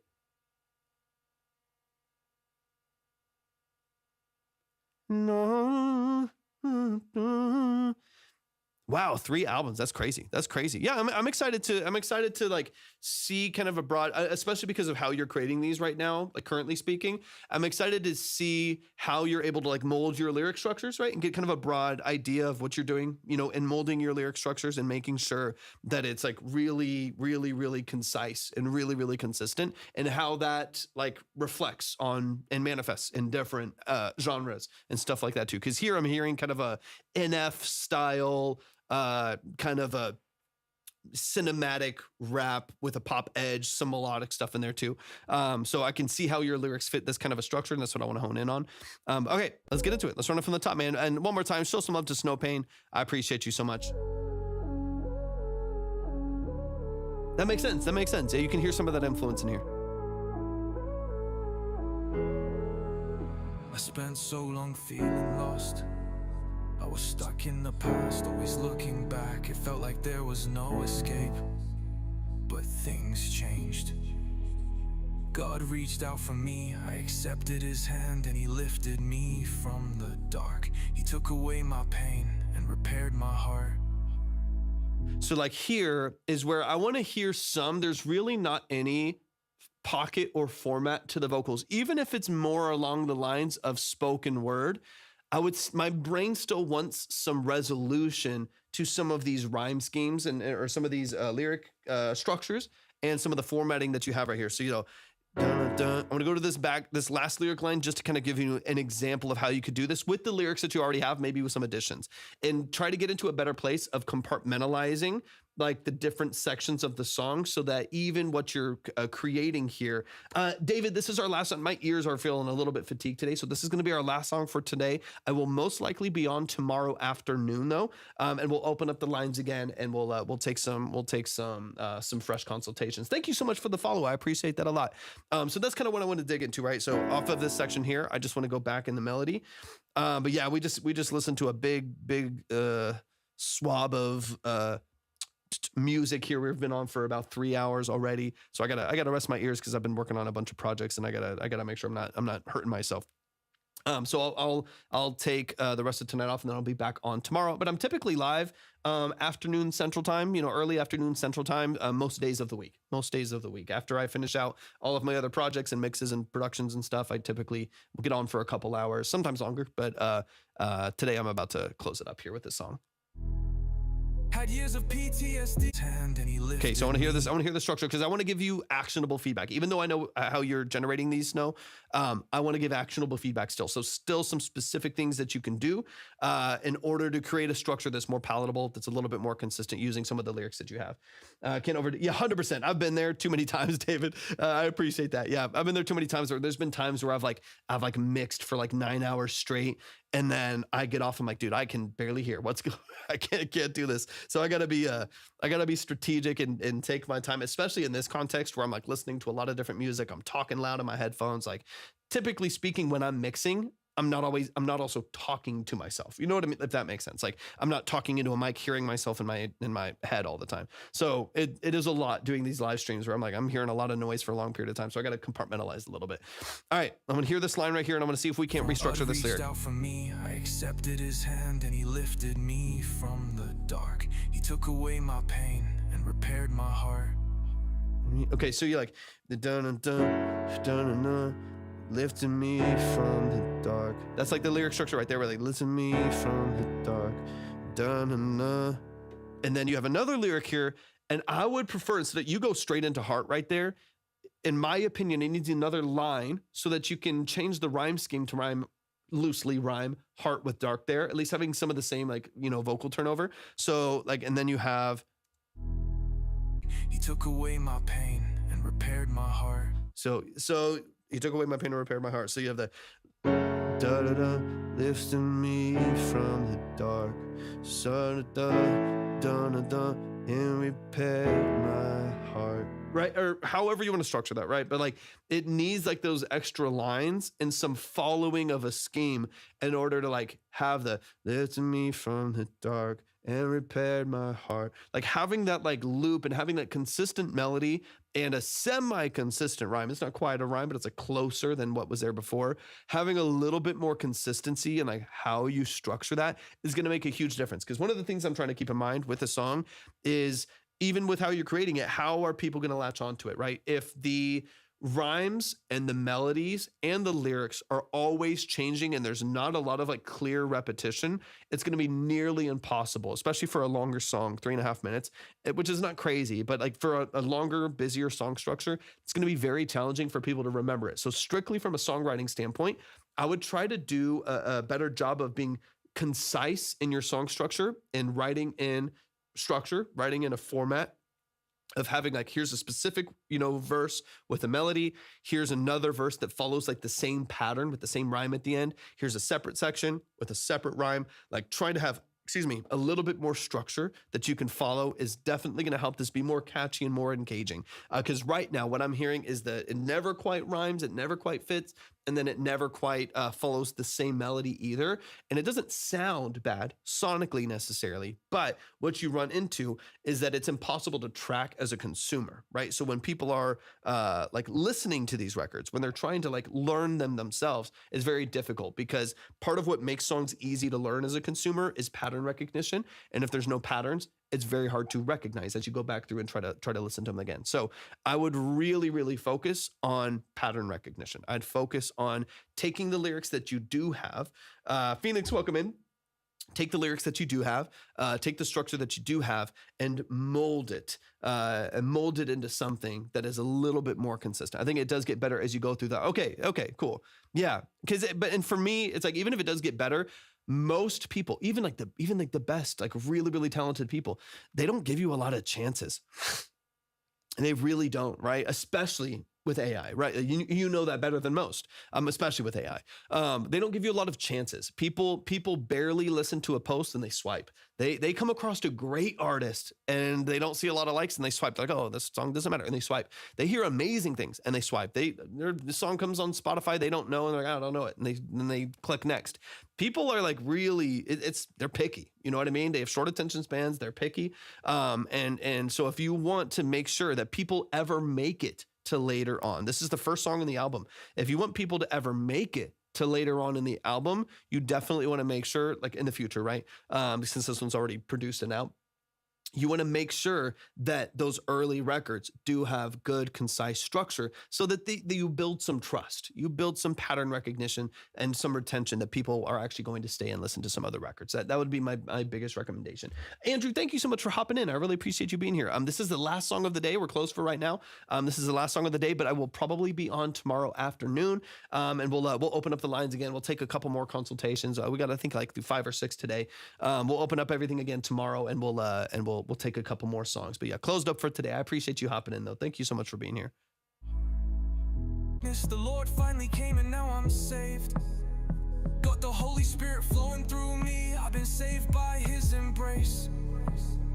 I've discovered my faith. I finally found grace. God spoke. So like even there, so you can hear how it's like dun, dun, dun, dun, dun, dun, dun, dun. I want to hear that same melody again. Dun, dun, dun, dun, dun, dun, dun, dun. Dun, dun, dun, dun, dun, dun, dun. I want to hear like repetition. Dun, dun, dun, dun, dun, dun. I wanted to feel like more consistent and a little bit more familiar and consistent phrasing. What you'll hear is it kind of stops early. I think the grace and place, like take my place in the grace line. One is like right at the end. One comes in a little bit early. And so I think you can, more consistency. It'll be so much better. Just email it will be on when you are back. Thank you so much, Marquila. I appreciate you. I appreciate it a lot, man. Thank you for being here. I got you. I hope you heard earlier. I got you saved to my list. You got a 10 waiting for you whenever you're back. Just literally let me know you're here. I'll throw you straight back up in the line, man. I got you. I appreciate you. More consistency in your ending phrases and more consistency in like filling in lyrics so that they hit at the same time or close to, right? There's different ways to write, but I think a little bit more consistency there will help a lot. All right, let me skip forward a little bit. Me from Satan. I want to get into the hook. I was baptized. I left breath. I'm through a mate. He opened up his gates, no longer scared of death. I no longer want to take that last breath. I'm striving my way through the time I have left. I'm reading scripture, I'm praying in his name, living out his plan. Was baptized in your name, now I'm born again. Let's welcome him. King, he's the saint, marching my way towards his kingdom, heading towards the city of Zion. The world will be made new, it will be a recreation. This is God's plan, this is his revelation. He will return, everything will be made anew. Jesus has paid for my sins, he's made me brand new. He's rescued me, and he can rescue you too. Spending all my days reading his word, I see the truth, I open my eyes, no longer fooled by the devil's lies. I'm gonna back that up, hold on. Made me brand new, he's rescued me, and he can rescue you too. Spending all my days reading his word, I see the truth, I open my eyes, no longer fooled by. So like right there, you know, my brain wants to hear that pattern again.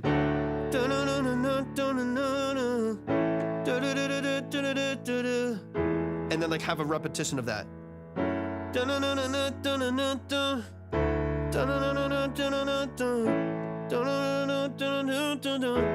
And it's like, it's that pattern that makes it feel like a song, right? Not just like a spoken word that ebbs and flows all the way through. Now, if that is the structure, right?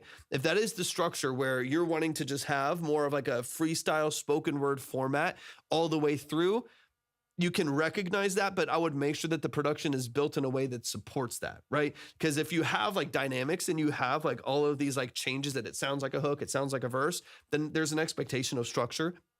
It's going to make it a lot more challenging for people to latch onto those structures, right? If the lyrics never have any repetition or format. So I do think, I know I've kind of repeated it a couple times here, but that is the biggest thing that you definitely need to focus on the structure side, to make sure that it's as easy as possible, still creative, still as fresh as you want it to be, but as easy as possible for people to latch on to your song structure and latch onto what you're doing in a way that makes sense.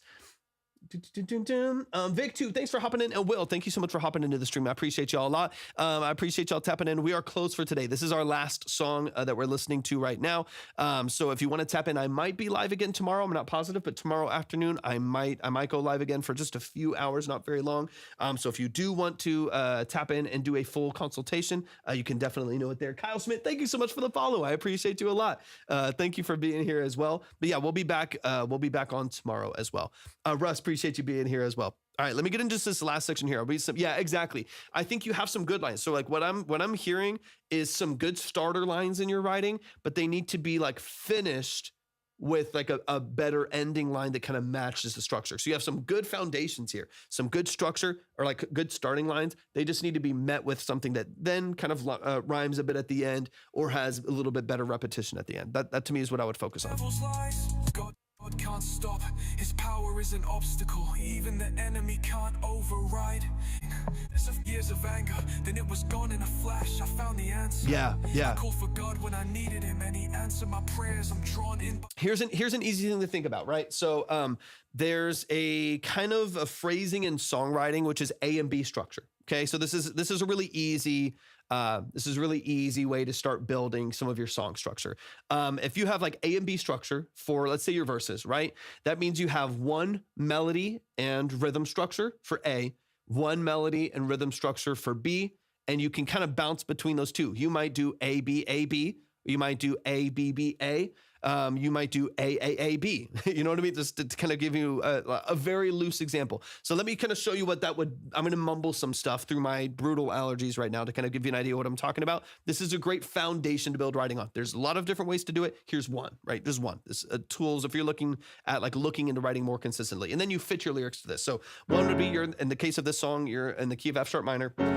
So in the case of this song, you might be and if you want to like keep that or change that, then you might want to switch to a B. I'm sorry. That's your B back. Or you switch. There's your A. There's your B. And then a filler or something, right? It's like, it's having like a structure to a rhythm that you like go back and forth between, right? And there's so many different ways to do that. I've talked about that with some of my own music and building some of that structure, but that's a little bit of what I'm talking about is like finding a melody that you like, right? Finding like a pocket of lyrics that you like and making sure that you're like, when you're writing some of this stuff out, that you're like matching syllables to some extent, right?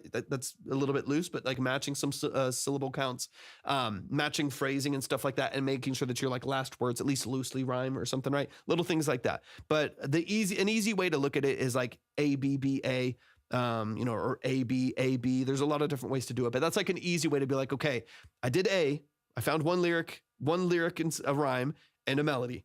I need to like do that again. So I need to have a B or I need to have another A or whatever it may be. All right, let's run a little bit further. I'll just go to the outro here. Feel blessed. You died for my sins.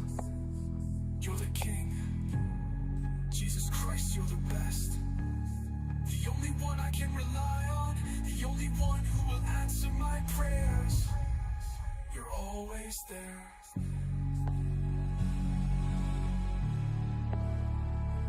Because I think like, again, I want to praise the right things too. Like you understand like your messaging, you understand like the building of your story and the movement behind it, the emotion you want to portray. I think you understand all of those things really well, right? So you understand how to build your story and build your messaging and the point that you want to get across, right? And the whole story that you're telling here with these songs that you have, and I'm sure the other ones as well. So I think you understand that really, really well. Now it's just taking all of that, right? Taking all of the ideas, all of the lyrics, all of the concepts that are all good concepts, all good lyrics, all good formats and stuff like that. And just like clay, like molding it into something that makes sense. It's like right now you have the blob of clay and it's all of these great lyrics and this great story and it's all good stuff. Now we just need to like mold and shape for it to be something, to become something that's a little bit more useful, a little bit more palatable to a consumer. And that typically is going to happen in structure, right? It's like part of the reason why we remember any of the songs that we remember is because we like know the hook. Right? Like we can like remember like a specific part of a song, probably because they did that part of the song in the exact same melody, framing, and pocket 6 times, You know what I mean? Like they'll go through it a whole bunch of different times and really compartmentalize those different pockets. Jamin, thank you so much for hopping in. Welcome in. I appreciate you being here, coming in right at the very end of our live stream. But I appreciate you so much and thank you for the follow. But we absolutely can. So all of the time, Snow Pain, I do offline consultations all the time. So if you ever want to like talk for an hour and even like go through like more of your song structure, go through more of the album and stuff like that, and not even have to worry about the live stream. We do offline video calls and stuff like that all the time. That way you can really get into the details of what you're doing. Is it Thier? Am I saying that correctly? Thank you so much for hopping in. I appreciate it. Yeah, this is our last. You caught me on the last one, Jamin. You caught me on the last one, but we will be live again potentially tomorrow. Potentially, it just depends. I got a lot of work in the morning, and so I'm not positive. The ear that makes a lot more sense. The ear. Thank you so much for hopping in. I'm generally live for at least a couple hours a day during the week. Sometimes during the weekend, I might be live tomorrow. I'm not positive. Just depends on work. Before my ears are feeling a little fatigued today. I've been doing a lot, so I gotta rest them, make sure they're okay because they make the money. But I'll potentially be on. Probably take Sunday off, but I'll potentially be on tomorrow. So definitely, if y'all aren't already, make sure you're following. We're live on all three platforms right now: YouTube, Twitch, and TikTok right now. Snow Pain, if you wouldn't mind, at the same link, it'll be easier because once I get off this live stream, I already know because a couple other people have like messaged me on the other platforms. It'll be really hard for me to like find and remember some stuff. If you wouldn't mind, go to the link the same one that you like submitted through over here. Or you might have done it through TikTok, but you can go to that same link, reach out through, shoot me a message on Instagram is one way, or shoot me a message through theobsidiankey.com, our website, the contact form there. So either reach out through the contact form of the website that's at that link tree, or shoot me a message on Instagram. Otherwise, I probably won't remember after this live stream because it's so stimulating that as soon as I take the headphones off, my brain goes and it shuts down. So I don't want to forget, and I probably will. So if you wouldn't mind, send me an email through the contact form or shoot me a message on IG. We can get in contact from there and talk. Yeah. Just it'll be way easier because I'm worried I would forget, and I don't want to do that. Absolutely, the ear. That's it for today, though. Y'all, please show some love to Snow Pain. Snow Pain, I appreciate you so much, man. Thank you so much for sending in the track, man. Thank you for your vulnerability, your support, your generosity, man. It means a lot. I really appreciate you. Y'all show some love to the family, Snow Pain. That's going to close us up for tonight, y'all. That is our last one for today. We'll potentially be live tomorrow, and then I'll for sure be live back on Monday as well. Just a quick little note before we leave. Of course, Snow Pain, I appreciate you a lot. Just a quick little spiel before we hop off of the live stream. For those of you who don't know, my name is Torvik. I'm a full-time audio engineer, producer, and session musician. That is what I do for a living. That's what I've done full-time, and I do that full-time, and I've done that for the last 13 years or so. So that is what I do for a living. That's what I do as a business. So if you would ever like any of the services that I offer, whether that's full production packages, mix and mastering engineer, I do a lot of session work as well. It's one of the things I love the most. Tracking synthesizers, keys. I've got live drums, vocals, guitars, electric bass, acoustic, so on and so on. If you ever are interested in working, just shoot me a message on social media, whichever platform you happen to be on, or of course you can also reach out through theobsidiankey.com, my website. You can find it, the link as well, through the contact form, and I would love to get in touch with you, talk about building out your projects, bringing them to life, your budget, your timeline, stuff like that. So if you ever want to work, just shoot me a message, shoot me an email, and I'd be more than happy to help y'all in any way that I can. I love y'all. I appreciate y'all so much. Thank y'all so much for your time and your energy today and your generosity. Hopefully we'll see some of y'all tomorrow. If not, we'll most likely be back on Monday. Hopefully we'll see y'all soon.